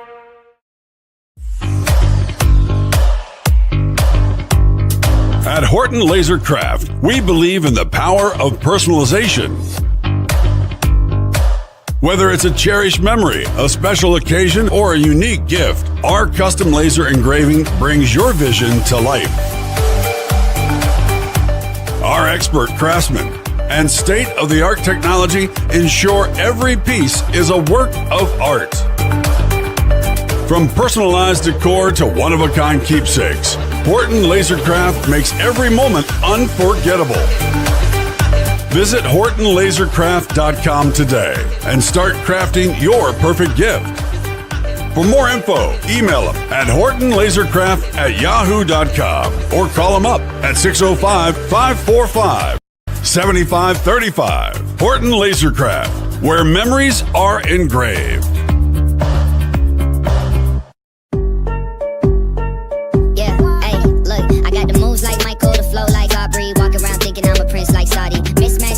T-shirts tucked in, know my worth, can't tell me nothing. White Nikes, albino, pink cop my stilo, head to the top, bottom line is a motto. Welcome back. It's Leon Francis with BlackBeardLogic on the Guns and the 701 Network. Let's get it. Let's get it indeed. I'm back with Big Dog Bob Wheeler, and I am Leon Francis. I am BlackBeardLogic. I guess one of these guys said he thought it was blackface. So it's not blackface logic. It's BlackBeardLogic. Let's get it straight. So one of the things that surprised me, and this was late last night, I was shocked that I hadn't heard anything about this. As a matter of fact, by the time I saw the post, it already had like 60,000, like it had already gone viral, but there was like very little media attention to it. So this is Tulsi Gabbard. She is ODNI. Her husband has cancer, and so she's stepping away. This isn't like a Blondie thing. She's actually stepping away, but she is just dropping bombs. And this is one of the bombs that she dropped right here. Before the COVID pandemic, Dr. Fauci, as head of the National Institute of Allergy and Infectious Diseases, provided millions in U.S. taxpayer dollars to fund dangerous gain-of-function research on bat coronaviruses at the Wuhan Institute of Virology, work which is now widely viewed as the source of the unintentional lab leak that sparked the pandemic. Now, in support of President Trump's maximum transparency mandate, today, on my final day as Director of National Intelligence, I'm releasing never-before-seen communications and documents that expose exactly how Fauci worked with politicized career leadership in the intelligence community to suppress the truth about his actions, the virus's lab leak origins, and his role in directing U.S. funding for this dangerous research that caused immeasurable harm and countless lost lives. Now, these documents expose Fauci's direct role in influencing and manipulating IC assessments on COVID-19 and how Fauci lied to Congress in 2024 when, under oath, he denied knowledge of or participation in discussions with intelligence officials about viral research. We also received testimony from multiple intelligence community whistleblowers who reported retaliation for challenging the intelligence community's manipulation of intelligence on the virus's origins, once again revealing a clear pattern of suppressing dissent, silencing critics, and burying the truth. Dr. Fauci's close relationships with the intelligence community enabled him to assume three key roles that shield him from scrutiny. First, Dr. Fauci funded dangerous gain-of-function coronavirus research linked to Big Pharma and their pursuit of universal vaccines. Now, if you guys have been following me for a while, you know that I already knew all of this. I've been talking about my first Facebook strike was talking about this. So I've known this, and I told Nick, and I've had this discussion with her multiple times. I remember right when all this garbage started with COVID, and I remember a Chinese general coming out and saying, "This was not our thing. This was America," and they murdered that dude. You never heard another word from that dude because they murdered him. The thing in Ukraine, we have, from what I can understand, between 6 and as many as 24 Wuhan-like labs in Ukraine, which is one of the reasons why Russia was trying to get to those things before the Ukrainians did. And at one point, we all knew how corrupt the Ukraine was. We all knew it. But I digress. I'm going back to Fauci. Now, what she's and this clip is about 5 minutes long. But this dude funded. He's tried to do it here in America. Obama, to his credit, said absolutely not. Banned that type of gain of function technology because it's horrible. What you're basically doing is you're making a virus that's not transmissible to humans, and you are making it take the jump from an animal to a human. Like, it's got DARPA written all over it, in my humble opinion. And then this dude lied about that. And not only did he lie about his gain of function research, he lied about where the virus came from. And again, Tulsi says, lab leak. I don't believe it was that. I believe they needed this to beat Trump. It's what I believe happened here. But I'm going to let it play, and then we're going to discuss it for a bit. Worth trillions of dollars. Second, Dr. Fauci was the behind-the-scenes advisor who, alongside his hand-picked so-called experts, pushed the intelligence community to endorse a natural animal origin to hide his dangerous gain-of-function research that he funded using taxpayer dollars, all of this in a deliberate attempt to cover up the truth and shift the blame and attention away from Fauci's own actions. Third, Dr. Fauci became the nation's pandemic pundit, and he publicly pushed lies, disinformation, and censorship using every platform available. Now, according to hundreds of reviewed emails, which are included in this release, the intelligence community almost always incorporated Fauci's recommendations. He promoted a fraudulent paper whose publication he helped prompt as legitimate information for intelligence community consideration. Senior analysts praised Dr. Fauci not as a policymaker, but as what they called an unbiased guide to the real coronavirus experts, while deliberately ignoring experts who might dissent from Fauci's narratives. Now, Fauci didn't stop there. He blatantly lied to Congress under oath during his 2024 testimony to the House Select Subcommittee on the Coronavirus Pandemic, denying that he ever spoke to any intelligence agency about COVID. Now, the correspondence I'm releasing today directly contradicts his sworn testimony.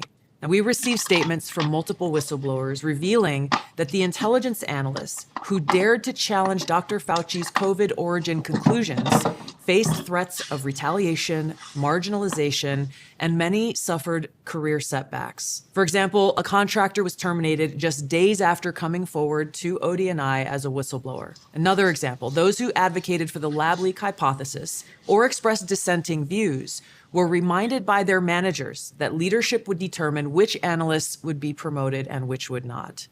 The message was clear: go along or be punished. Senior leaders also sought to undermine whistleblowers by removing anonymity, which is required in the whistleblower process, as they made their complaints, and also insisting that their managers or attorneys be present during ODNI meetings where these whistleblowers were coming forward with their testimony, obviously creating an atmosphere of intimidation. The COVID pandemic caused tremendous hardship and pain for millions of our fellow Americans and countless people around the world. Now, after years of lies and censorship and cover-ups, the American people deserve transparency, truth, and accountability. The tactics that were used to hide the truth are straight from the deep state playbook. Politicized, self-serving leaders like Dr. Fauci covered up their own wrongdoing and abuses of power, manipulated intelligence, lied to Congress, and undermined a duly elected president by restricting his access to the vital facts he needed to keep the country safe. It's time you know the truth. And see, this is why when people are, good God, I'm getting an echo. So this is why when people are so hard on Trump during that period of time, you got to give him grace because he's working on bad information. And to be clear, Tulsi is not a rah-rah Republican. She's not a MAGA Republican. Well, she wasn't. I don't believe she still is. She's a Democrat. But she divorced herself from the Democrat Party, I don't know, back during the Biden administration when she saw how evil and all the evil things. So she's like an independent now. First time I heard her in a long form interview was I think Joe Rogan, and then Sean Ryan had her on, but everything that she's saying here should be punishable. This thing right here. This is where I'm at, right here. I'm past the point of wanting that dude in prison. Way past. I've never liked him, never trusted him. Looks like a rat. Yeah. He's evil. If you want to go to Hollywood versions of an evil scientist, things like that, that dude fits it to a T. Money is all that he worships, and he Did you should know that not he was be the highest paid politician? He was paid more than the president of the United States. Mhm. Like, that's saying something. Well, he's been there This forever. dude has a lot of power. You wonder what information he's got on who, right, to stay there. But he's evil. This was the greatest, in a bad way, thing ever perpetrated on the American people. This was On the world. On the world, yes. They intentionally did this to kill millions and millions of people. Okay, like it or not, coronavirus, the shots are still killing people. Yep. I believe coronavirus itself is still killing people. Yep. Okay, long COVID, things like that. I'm not blaming any of my health issues on it, but I know too many. I've seen too much to not believe it. 100%. Okay, and this was intentional to drive down the world population. I don't know what their real excuse would be, and if you want a tinfoil hat, this is where maybe I'm wearing it. But I think that this here proves a lot of what we've known from the beginning was not conspiracy. They were game playing this out a year before it happened. Mm-hmm. Like if you watch, and I'll put it on my social media, there is video of these guys at the I don't know where, the George Soros thing that they do in Davos. Mm-hmm. They were game playing this exact scenario out a year prior to this happening, to the whole coronavirus. Why is Fauci on video saying that President Trump was going to see an event like that in his 4-year term?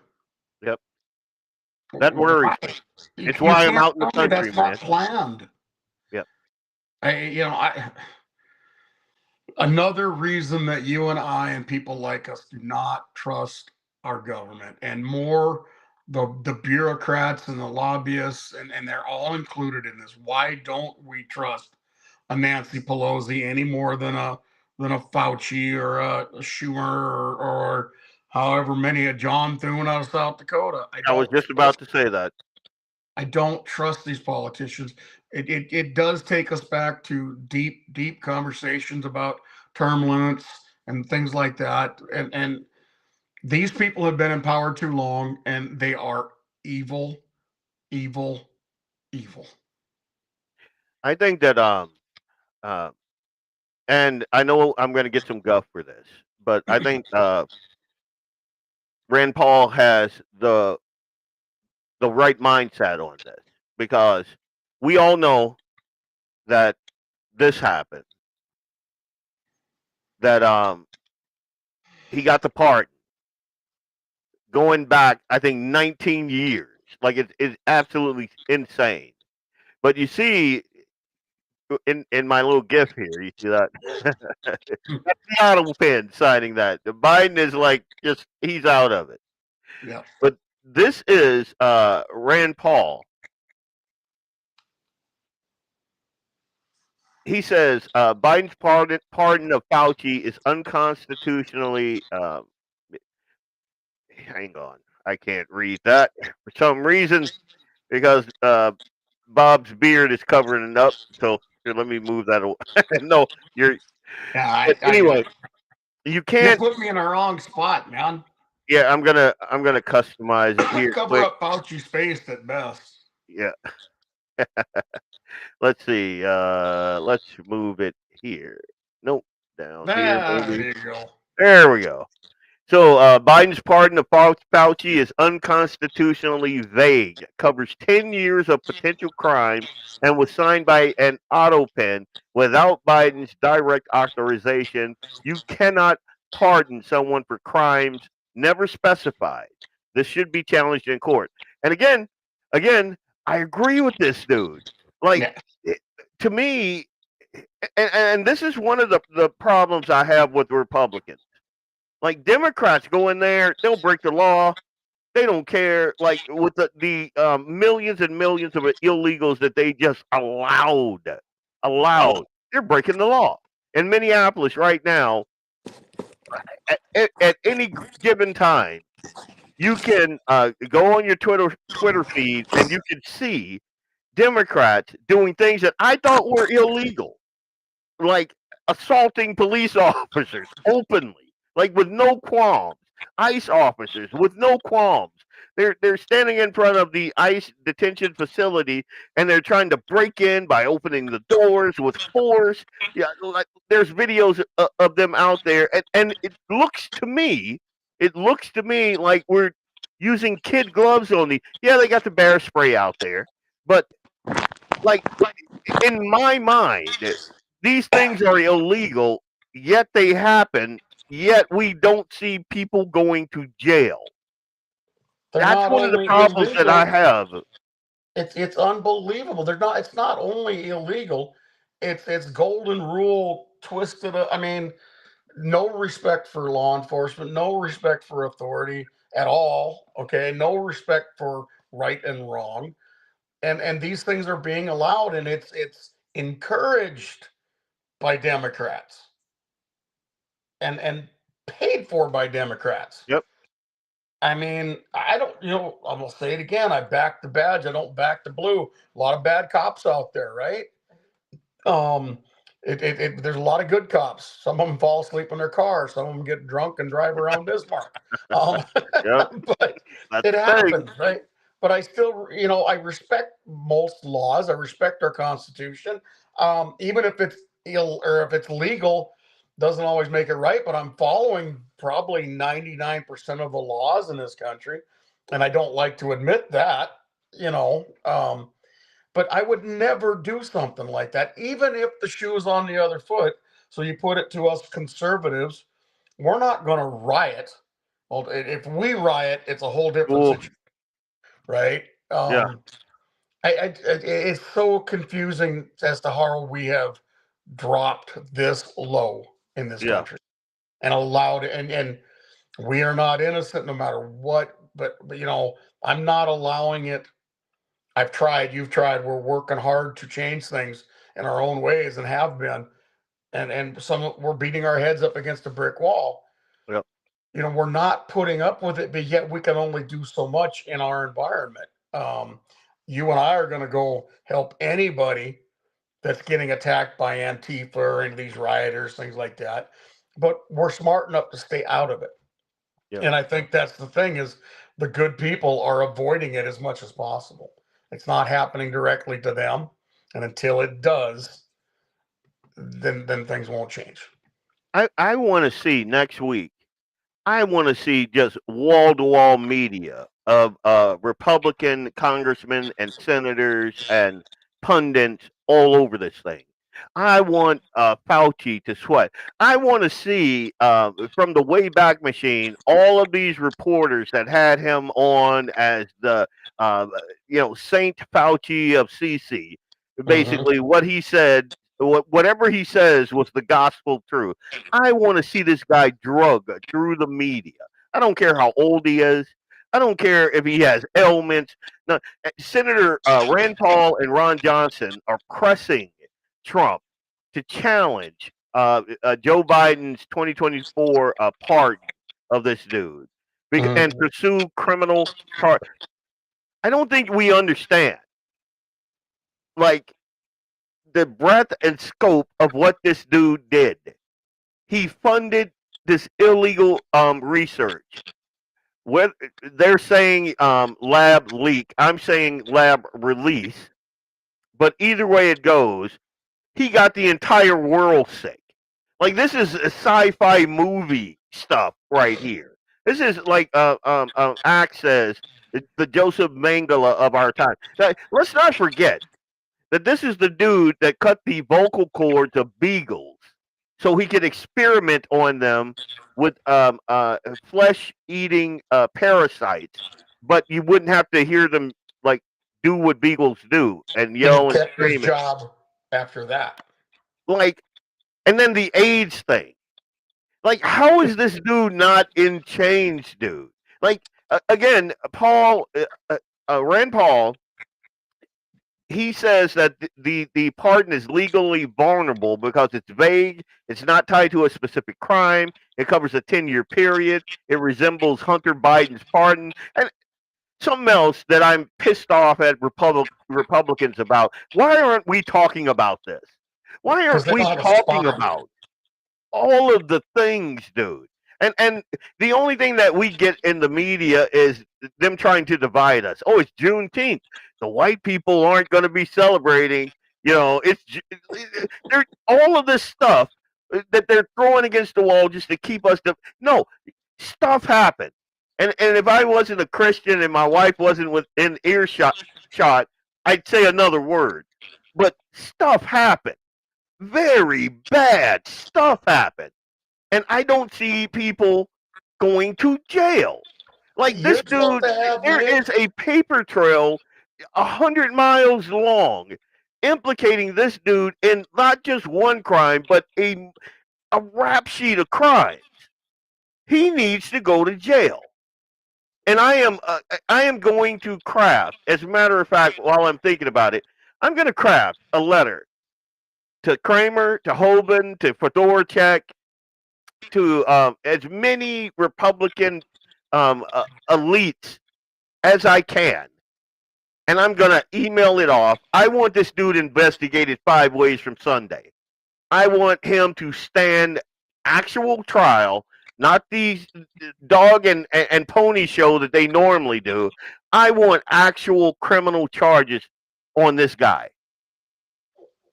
Doesn't this take him to The Hague for absolute world trial? Okay. I'll drive him out there. I'm not guaranteeing safe transit, though. it's I don't know, my volume's kicking weird here. Just a second. Are you getting any feedback again? You sound fine to me. Hear us clearly. I don't know what the word is.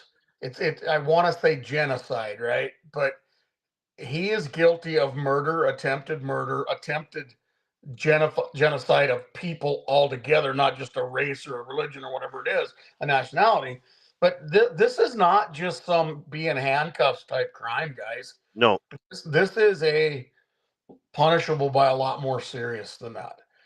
And, you know, I think back to the elderly that died alone in a nursing home.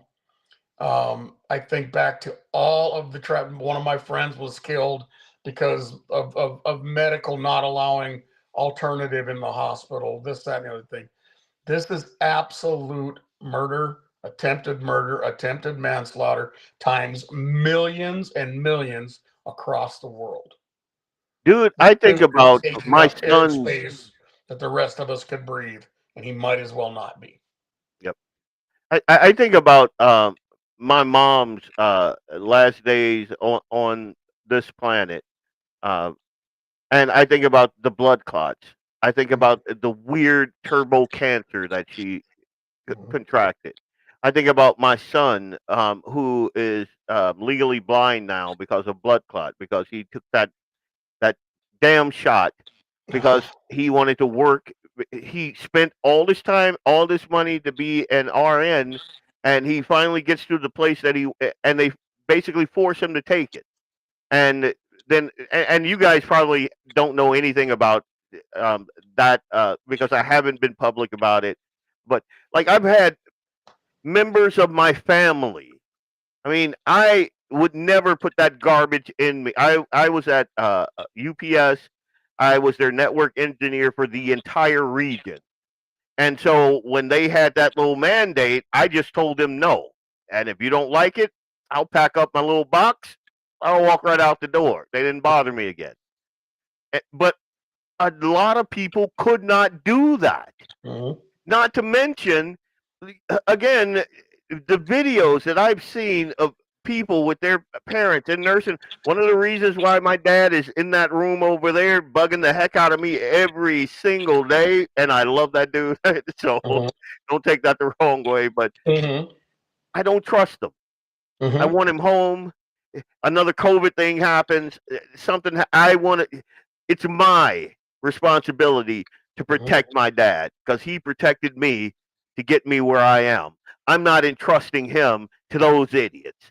And the amount of people that had to look at their loved ones through glass and all of that ridiculousness and watch them like exit this world without being able to comfort them and hug them. And this dude, I'm going to stop before I say something that I can't take back. But I don't know what you want to take back. I usually say all of that. And this is one of those nights you're supposed to have Nick go get a manicure or something because you got Bob Wheeler on, and Bob Wheeler doesn't have a filter. But we got to get you over here, man. Quite frankly, the son of a bitch needs the gallows like you got there on the screen, and ropes can be reused. So I'll buy him a brand new rope to make him first. And I don't care if anybody likes that or don't like that or Bob's crazy. No, I'm not. The son of a bitch perpetrated the biggest crime against the world ever. I lost an aunt and a cousin. This has never been said publicly ever. I truly believe they're in the same family. They died 6 months apart. My aunt was 1,000,000% healthy, slender, in shape, never felt sick a day in her life. All of a sudden, she's got a major heart problem. My cousin had lived a pretty rough life. She had not always been a good girl. Okay, but she was doing really well. All of a sudden, she's gone after vaccines. And God help me, my family hears that I said this publicly. They'll just have to forgive me. Got an uncle, I just had the conversation with him yesterday. Lower income, has National Guard for 24 years. Carpenter, construction, never made a lot of money. He worked for a set of apartments. They forced him as a maintenance man to get that shot. I'm waiting to hear it every day that he's sicker, that something else is wrong. This was mass genocide, for lack of a better term. And anyone involved in that, no matter whether it's Biden and Fauci and anybody, quite honestly, anybody that supported this and pushed this, I'm talking CEOs, all of them are just as guilty as Fauci. In my mind, you can't. Well, if I can figure out that it's bad, a CEO can, so they're guilty. And see, Gordy, I have a problem even talking about it because. Do we want to go to Great Britain and the children? Yeah, let's do that. Gordy, I feel you, man. Worse, but same thing. It happened. Same thing. Like. Anyway, yeah. So I just wanted to bring that to your attention in case they decided to memory hole this thing, which they are want to do. Tulsi did her job. And now Rand Paul and Ron Johnson, they're pressing Trump to do something about this. And I'll before we go to commercial, I'll say this. I don't know if you guys remember Diamond and Silk. And huge Trump supporters. I don't remember which one. I think it was Diamond. She died, blood clot. She passed away. Yeah, and Silk was pissed at Trump because of the whole COVID thing. She was pissed. Now she was reserved, and she still has her show and all of that. But I remember, like, this was not a small thing. This affected pretty much everybody on the planet. We have died suddenly that you don't hear about. Young men and women that are healthy, that were forced to take this thing, athletes. They're on the field, they're running, and all of a sudden, boom, they're dead. The highest rates of turbo cancer, like, it wasn't even a thing. And now it is. And we're not talking about that? How are we not talking about that? How are we not talking about all-cause mortality shooting up 1,000%? How are we not? How is this dude not in jail? Planned. It's the one thing that I'm very, very, very upset with President Trump for. He got so excited about a vaccine, and whether he just had bad information or I don't know. I will hold that against him forever. Yeah, the way he handled COVID. But I think that they played him, man. I think that they knew, they saw his vanity as a gift to them. Yep. The fact that, we're going to have this vaccine rolled out in like record time. They already, they were working on that thing before. Like, Trump got played as far as I'm concerned. Yeah. But now he has a chance, a really good chance, because somebody he put into position truth bombed us last night, and he needs to be listening to Rand Paul. They need to be, and as much as Rand Paul and I've disagreed with the man on some things, Israel, things like that. Rand Paul is right on the money on this, 100%. 100%. He's got my backing, 100%. Let's get to the bottom of this and get it over with. All right, guys. Leon Francis, Big Dog Bob Wheeler, Guns in the 701. This is BlackBeardLogic. We're going to come back right after this break, and it is Friday. I want to keep it light, but this is going to boil your blood. I'm telling you. We wanted to keep it light, but we've had horrible topics because the world just hit us with them. Yep. So after this show, go crack a cold one, go grab a fishing pole, do all of the things. You might need a drink during the last segment. You're going to need a drink. But we'll be back right after this break.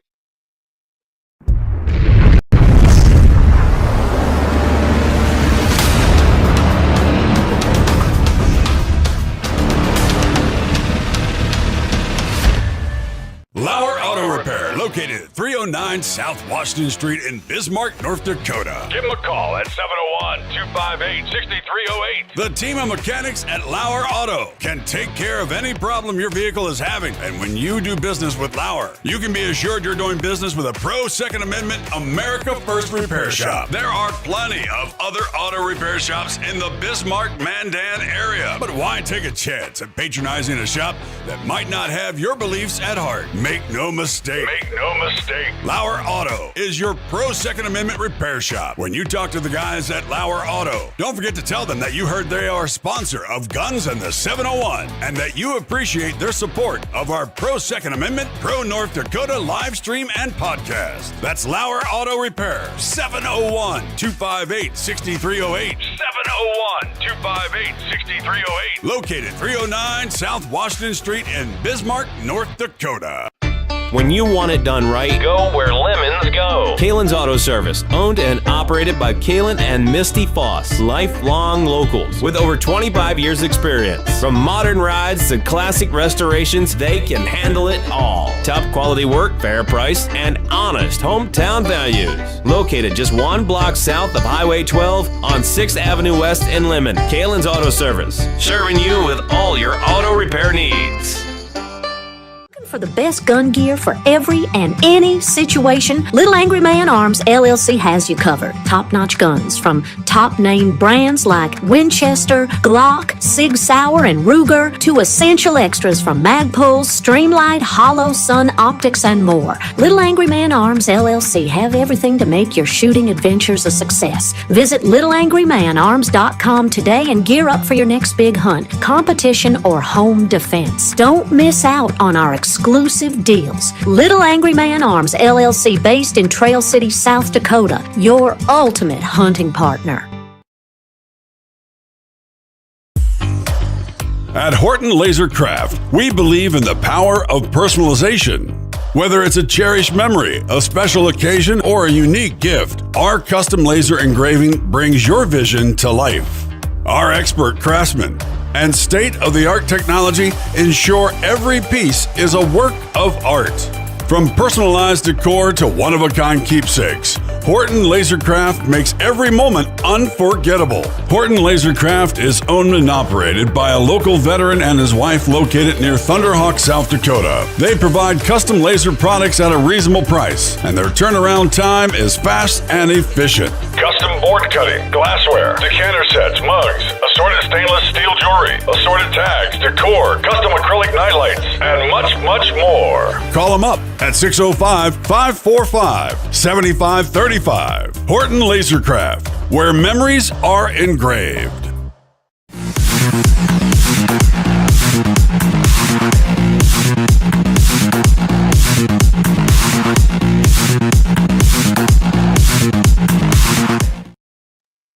Welcome back, Leon Francis. Guns in the 701. This is BlackBeardLogic, and I have my guest here, Bob Wheeler, and we're just kind of hanging out. I always like to have someone else, just to kind of, bounce conversation. It's much better. Like, I just think it's great, and so whenever I can have Bob on, it's great. So we're a bit of an echo chamber, but it's a lot of fun. I'm honored anytime you ask me. I appreciate it. That's awesome. Now, we're about to get into something dark. So, I'm going to set this up. So, this week, we were introduced to a 219-page independent rape gang inquiry report that was released by MP Robert Lowe. He's with Restore Britain. And that was June 16, 2026. It was crowdfunded by public donations. It estimates that at least 250,000, mainly white British girls, have been victimized across 149 local authority districts. That's 40% of the UK. And it has survivor testimony and court records, past inquiries, whistleblowers, and expert input. And it is brutal. Girls were set on fire. Girls were sent to red rooms to be tortured, and some killed. Live stream. One girl, and there's no nice way to say this, but was raped by a dog while men bet on whether it would do that vaginally or anally. They were forced to have abortion with knitting needles, glass bottles, keys, baseball bats, and other objects were... I'm not even going to finish that one. And these are white children, white British kids. And the thing that struck me about this is these guys knew what they were doing, and they had help. This is an Oliver Twist type thing. These people preyed on vulnerable kids in orphanages and what we would consider foster homes. The police looked the other way. All of the people that were in power that are supposed to be there, like to intercede on these girls' behalf. Like this book right here.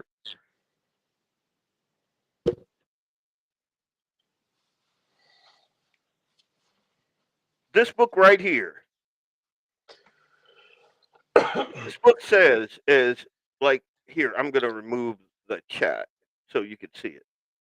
So that book right there, The Doctrine of the Lesser Magistrates.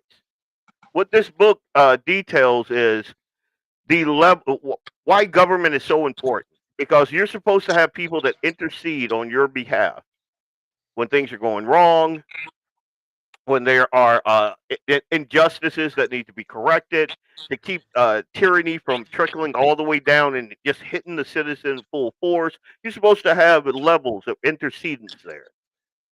These girls had no one.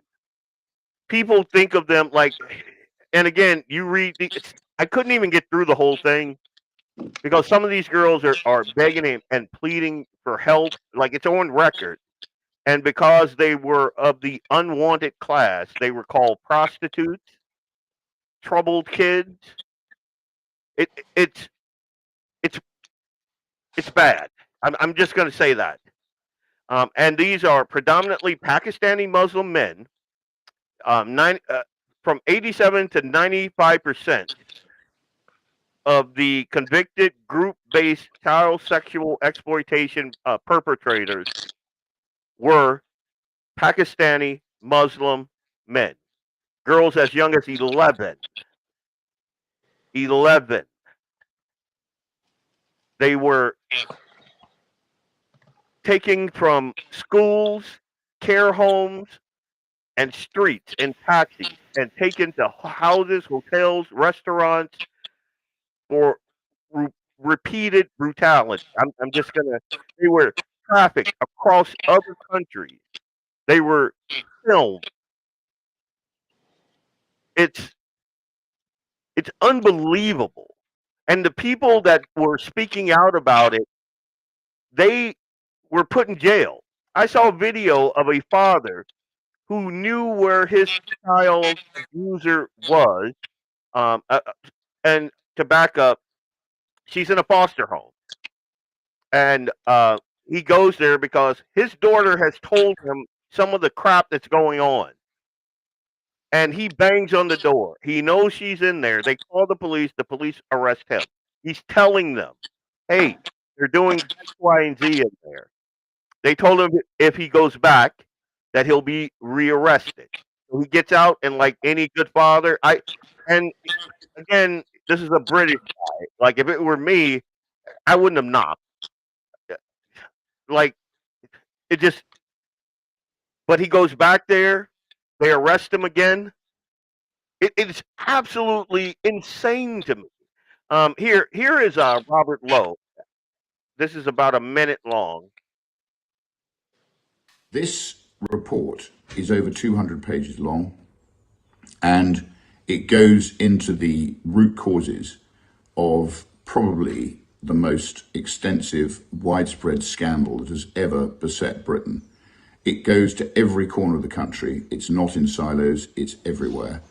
And it involves failure by the British establishment. And by the British establishment, I mean obviously government ministers, the civil service, local government, social services, the police, the judiciary, the NHS, and the media, who is supposed to be the guardian for the British people of scandals like this, but they've singularly failed. I want to let people know that this is not the end of it. We will be pursuing those people who have failed us. There will be private prosecution. And Bob, I want to get your take, but I don't want to get it before we listen to Matt Walsh. And Matt, like he's pissed off, and I have become a big fan of his because I got so much traffic in my social media corridors that were calling him a racist and a bigot, and so I'm like, so maybe I should take a look. You know, I'm that weird guy. But just I so want you know, I'm not having any interaction with your video and your audio. None of that is playing for me. As long as everybody else can, keep doing what you're doing. We don't want to mess with things this late in the show. but so I won't be able to hear or see what Matt is saying. Oh, okay. I will. So when we on the other side of this video, now all of a sudden, Pizzagate isn't a conspiracy theory. You're right, Axe. So on the other side of this video, I'll give you just the rundown. And Perfect. Here we go. Because I don't think any mainstream media organization will do so. But as a fair warning, this is some of the most graphic and disturbing content you will ever hear. And whatever you may have heard about the horrors of Muslim rape gangs in the UK, well, the reality is infinitely worse. Now, this map shows where the rape gangs were operating. It's all over the country. The inquiry found that the capital, London, was the epicenter of the savagery, and not coincidentally, also home to the largest Muslim population in all of Britain. And although the city's Muslim mayor, Sadiq Khan, had direct access to police documents detailing exactly these patterns of offending, in public, Khan denied that the grooming gangs were a significant problem. In fact, he said the grooming gangs did not exist, despite, quote, the Metropolitan Police holding reports of young girls being plied with alcohol and drugs, then raped by groups of men in hotels and other locations across the capital. Now, the report goes into specific examples of specific victims, and this is where you get, and remember when we go through this, that we're talking about 250,000 or more victims. So all of these stories multiply by 250,000 or more. I suspect it's actually significantly more than that, but these are the kinds of things that are, of course, hard to track. And as we'll see, the British government had no interest in tracking it. One female victim who testified at the inquiry used the name Chloe. Her father died when she was young, and she was taken in by her mother, along with her mother's new husband, who abused her. She skipped school and spent most of her time hanging around the town center with friends. She told the inquiry about groups of Muslim men, primarily Pakistanis, aged 20 to over 50, showing them attention, including wolf whistling and buying them alcohol. Many were taxi drivers who would take the girls into their cars and drive them around town. Now, initially, the Pakistanis didn't try to assault these women. They were grooming them. But before long, they began physically touching the girls, including kisses and massages. Several Muslim men took Chloe and her friend to a hotel room where they attempted to rape them. And the abuse only continued from that point forward. The description of what she endured is extremely graphic, highly disturbing. I'm going to read as much as we can. I don't know if some of it's going to get bleeped, but we have to read it because you need to know the plain reality of the situation. So, quote, there were times when Chloe would be missing for up to 3 days, during which time she was passed between taxis, drugged, abused, and raped. In every case, the perpetrators were Muslims and primarily Pakistani. On one occasion, Chloe was abducted by an abuser who was driving. So I'm going to stop it there because I don't know if Facebook is going to allow me to. And again, the reason it is so important, here I'm going to move this down so, Bob, you can see it. The reason this is so important, so you can, if you can read that in the yellow. The reason this is so important to bring to your attention is because it should shock your senses. This girl, she's Chloe. I think she was like 14 years old. And this is 12 years old. You see what happened with the whiskey bottle there? You see that she went to the emergency room and they removed the glass from a 12-year-old, from inside of a 12-year-old girl. And you see where it was. And no one called the cops. In Britain, guaranteed you have a medical record. They know who this girl is. They know she's from an orphanage and all of it. They removed the glass and discharged her. Like, and I wouldn't recommend reading it But this is insane. Like, there is nothing on this scale in my lifetime, not even the Epstein thing, comes close to this. And I have that, like, I look at this country and I see, and I'm sorry, some of you guys are going to get pissed off. And I talk about my own culture all the time. So if you think I'm just being like a dick to white guys, I'm not. But I don't understand how the same dudes, and I'm talking about America, see this going on, and we're still like, all right, let's import more. What are these white guys over here doing? These are their daughters that this is happening to. And the ones that I am able to see that are getting pissed off, they're the ones that are in trouble with the British government, not these Muslims. Like, they treat these guys with kid gloves. And I don't understand the mindset. I don't understand the mindset that would allow this to happen. Like, we have a Dearborn here. They changed the damn Minnesota flag to a Somalian. How does that happen? Bob, help me out here. Well, I had to change areas here, folks, so bear with me a little bit. My phone's wanting to die. We're gonna next time, Leon, we will be on computer. We'll figure that out. Okay, I'm trying to keep my temper down. I'm trying to keep choose my words, and I'm not going to do a very good job at that, and you know me well enough. Yep. I will put it to you like this. I may not look great in orange, and I will probably look a lot like a pumpkin when I wear orange. But if that is perpetrated on anyone close to me, and that means related by blood or not, it will never happen again if I have the opportunity to stop it. So first of all, I'm going to blame parents in a lot of ways, okay? Because on those that have it. Now, I realize we're talking about orphans, we're talking about those in foster homes, things like these that. These are right? troubled kids. These are orphan kids. These are everybody's. And I believe that the British establishment see them as throwaway kids. That's what I believe.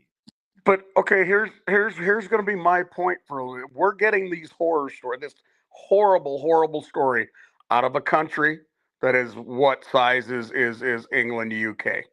Okay, it's not very big compared to the United States of America.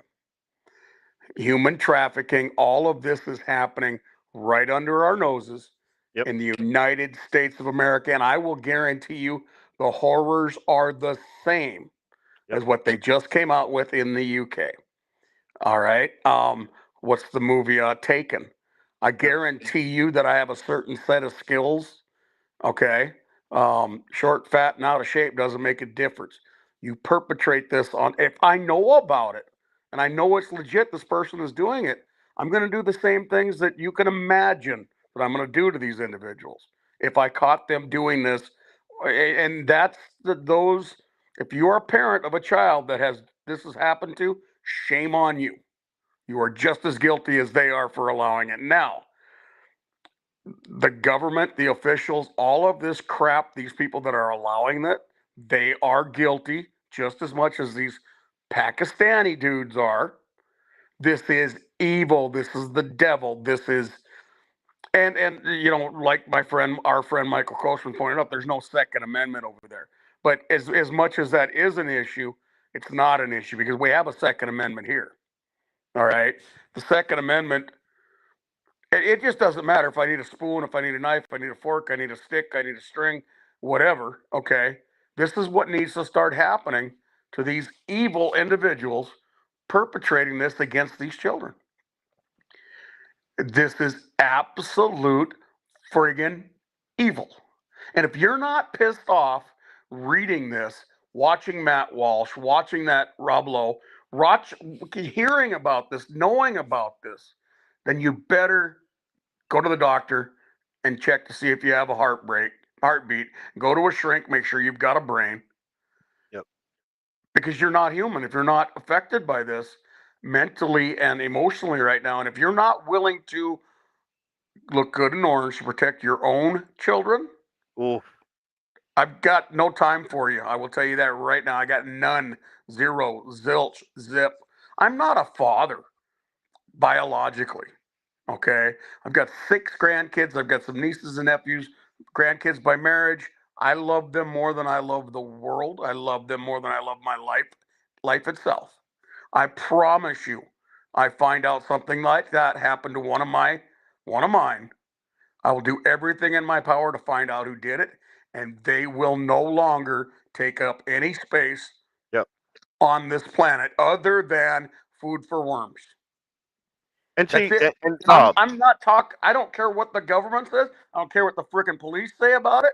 I don't care what the lawyers and the judges, and I don't give a shit what they say about it. As a matter of fact, if you try to stop me from doing it in your law enforcement or otherwise, I wouldn't do that either. Because they're just as big part of the damn problem. This is evil. This is not right and wrong. This is freaking good versus evil. And you see, like, there's a common thread here. Like in America, I think, like if something like this were to come, well, I'm not even sure. But over there, and I made this, I blew this up and I put it in this format because I want you guys to read it. I believe that if I read this out to you, they would take the page down. And I don't want to do that. So I want you to, this is one girl. Look at her age, 12. Look at what was done to her. And these men in Britain, they are unarmed. Like, I watched what happened when that father was standing there after these Sikhs stabbed his kid, murdered his kid. And when the cops got there, the guy is like, help me, help me. They stabbed me. He's the one on the ground. He's the one with the bruises. They arrested him because the Sikhs, the foreigners, said he attacked us racially. Now, he didn't strike them. What he did was, this young kid was walking home, and he sees these guys. One of them has basically a scimitar hanging from his belt, and he knows that in England, like, that's illegal. And he's like, what's going on there? And the guy murdered him for it. The same thing with like the Austin Metcalf thing. There is a mindset of people that is incompatible with liberty. And then when you disarm the innocent people, you see what happens. Like, even in this country, you got people out here. Well, let's go back to Britain. So if none of the fathers, if none of the men who would stand up to these communities and fight for them, if none of them are armed, if they allow themselves to be disarmed, and then all of the bad people are armed, what do you think's going to happen? You just made your kids, your wife, any vulnerable among your society, you just made them victims. It's why we should fight tooth and nail, never give an inch on the Second Amendment. Like, that is a non-negotiable, non-starter for me. If the government's got a jet, I should have 2 of them. Exactly. Exactly. I want a tank on my. Well, I don't have to go there, but the fact of the matter is, I see this creeping here. I see it. I see, like, what's going on in Minnesota. Like, I see files are minimal compared to what's going on in this country. Yeah. Minimal. And I'm just as mad as everybody else that we haven't done anything about the Epstein files and the names and what. Okay, that's still pissing me off to no end that there's no progress there. I got to believe there's a lot going on behind the scenes, but I don't know that for sure. But the Epstein files are nothing compared to what's going on across the United. And I'm going to say this too. North Dakota is knee deep to chest deep in this crap. You said a mouthful. Holmberg was not alone. No. Oh, lordy. There's just enough people that knew he was doing what he was doing. They should be in jail. No, none of them should be in jail. I'm sorry. You're done. We can go Bible. We can go brimstone on this. Yep. Tie a millstone around their neck and throw them in the ocean. Old All right? Testament. Yep. This is more than an eye for an eye. And I will sleep that night just like I always sleep. Naked, one leg out of the sheet with a fan on. And I will sleep better than I've ever slept. 100%. And you said a mouthful there. We know that these things are going on in this country. And if it's 250,000 by a conservative estimate in Britain, I mean, just sheer logic says that it is a massive scale here. Massive. If the Pakistanis are doing this, Leon, yeah. What are the do I say the other names out loud? Hang on a sec. So in this report, they talk about some of the girls talk about them being sold to like taken to houses for Somalians, and the Somalian men wanted the girls fat, so they would notice that like these girls would they'd have more caloric intake and like the leading up to them being taken over there because they like them yeah, dude. And if you don't think that's happening, that's not happening right here. If you don't believe that like these cultures are not ours, and it's not bigoted to say that. They are they do not see women as valuable. They do not see them the same way that we do. And they have no concept of the Imago Dei. None. It's not even in their dialect. It's not in their worldview. They don't understand that that's a child of God. They see them as disposable. And it doesn't matter where they are. In their own country, in another country, they're infiltrating or invading. Their worldview doesn't change. It's us. They're trying to change our worldview. It's called suicidal empathy. And it's run by white liberal females and beta boys. And then we got people like me and you and Axe and just tons of red-blooded, piss and vinegar, testosterone fueled dudes that would stand up and do something about this. But then the elites, all of those, the people with power are all these limp-wristed beta boys and white feminists. And it pisses me off. It pisses me off.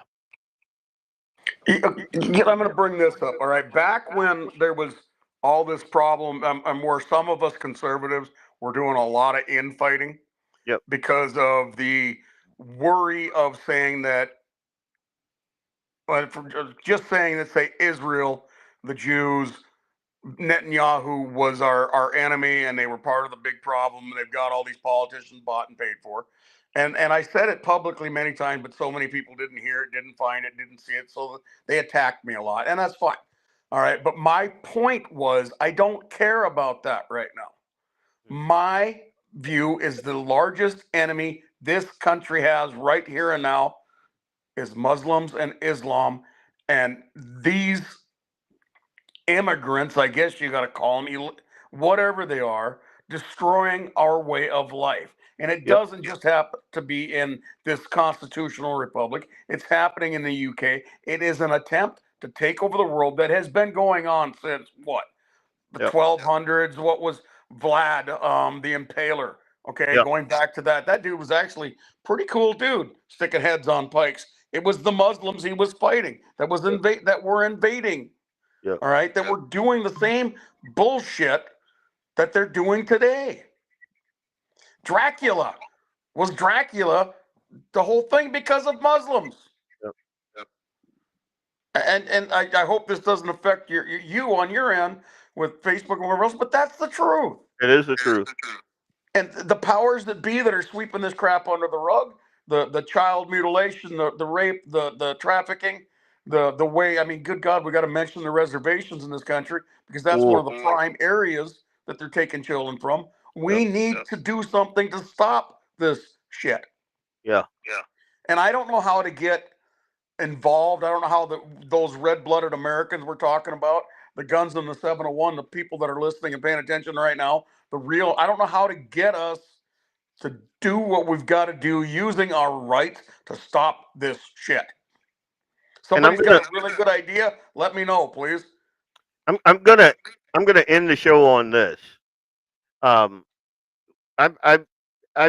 been very vocal about data centers and AI and things like that. Been very vocal about it. But I want to. Did you hear what Bob said there at the end? Like I think that it's way past time for us to kind of gameplay this thing out, organize this and that. But I want you guys to understand that it is difficult now to organize folks to do that and not get caught. When we get the data centers everywhere and then the AI is where they want it to be, that will be an impossibility. There will be no revolution. There will be no standing up to tyranny. They will know where it's happening, who's involved. They'll know all of that. And if you don't understand that, you're ignorant. Like it's you'll have some cool apps. Your car will be able to drive you places and you won't have to touch the steering wheel. You can just say out loud, whatever name you gave your AI and it'll do stuff for you. It'll be cool. It'll be like Star Trek, Stargate. It'll be that. It'll be convenient. But it will be the freest prison you'll ever see, and there will be nothing you can do about it. And we need to put safeguards and stopgaps in place before that happens. This child trafficking stuff, it gets me, man. It because you got and any type of trafficking is bad, and I get that. But when it happens to a kid, I don't care if it's a troubled kid. I don't care if that kid doesn't look like me. I don't care if the kid doesn't like me because I'm black. Like whatever reason, I don't. It's a kid. No child and the deserves people this. and the people that are doing this should not be breathing free air. I'll say that they're animals. They are demonic. You cannot do this kind of thing to chill. And something else that just stands out to me is you read the report, you see how little time, the very few people that they prosecuted, the very, very few people. And it was, even in that demographic, it was 95% Muslim. But the very few people that they prosecuted didn't get years. They got months. Most of them got sternly worded letters. Look at what they're getting in North Dakota. Slaps on the wrist, brother. For me, guys and gals, it's not a matter of getting my name on a list. I know I'm on a list. It's a matter of how many lists and what priority I'm on those lists. Because I say what I want and what I think, and I don't care at all. And like you said, AI comes to town, data centers. Dude, I know that I'm not going to be able to move or breathe without something watching me. And I don't friggin' care at this point. Elon had a video. Just remember this, Leon. I am not now, nor ever have been, nor ever will be suicidal. Me neither. And on that note, Elon Musk had a video a couple days ago showing how hard it is to take out a drone. I did not eat. The drone technology now, and if it's flying by AI, just forget about it. Forget about it. He was showing you how difficult with a shotgun, with other armaments, how difficult it is to actually shoot one of those things out of the sky, and then have them AI powered. Guys, This is a fight we have not thought through. And all of the politicians that are pushing hard for data centers, they need to feel some pushback, significant pushback. And I'm going to say that, and I'm going to sign off because we're almost 3 hours into this thing, and Clay is going to murder my face when he sees me again. But I want to say this is Leon Francis. This is BlackBeardLogic. God bless you guys. God bless you guys. Keep your powder dry, as Clay says, but get out there, practice your Second Amendment, because one day we might need it. God bless. Good night.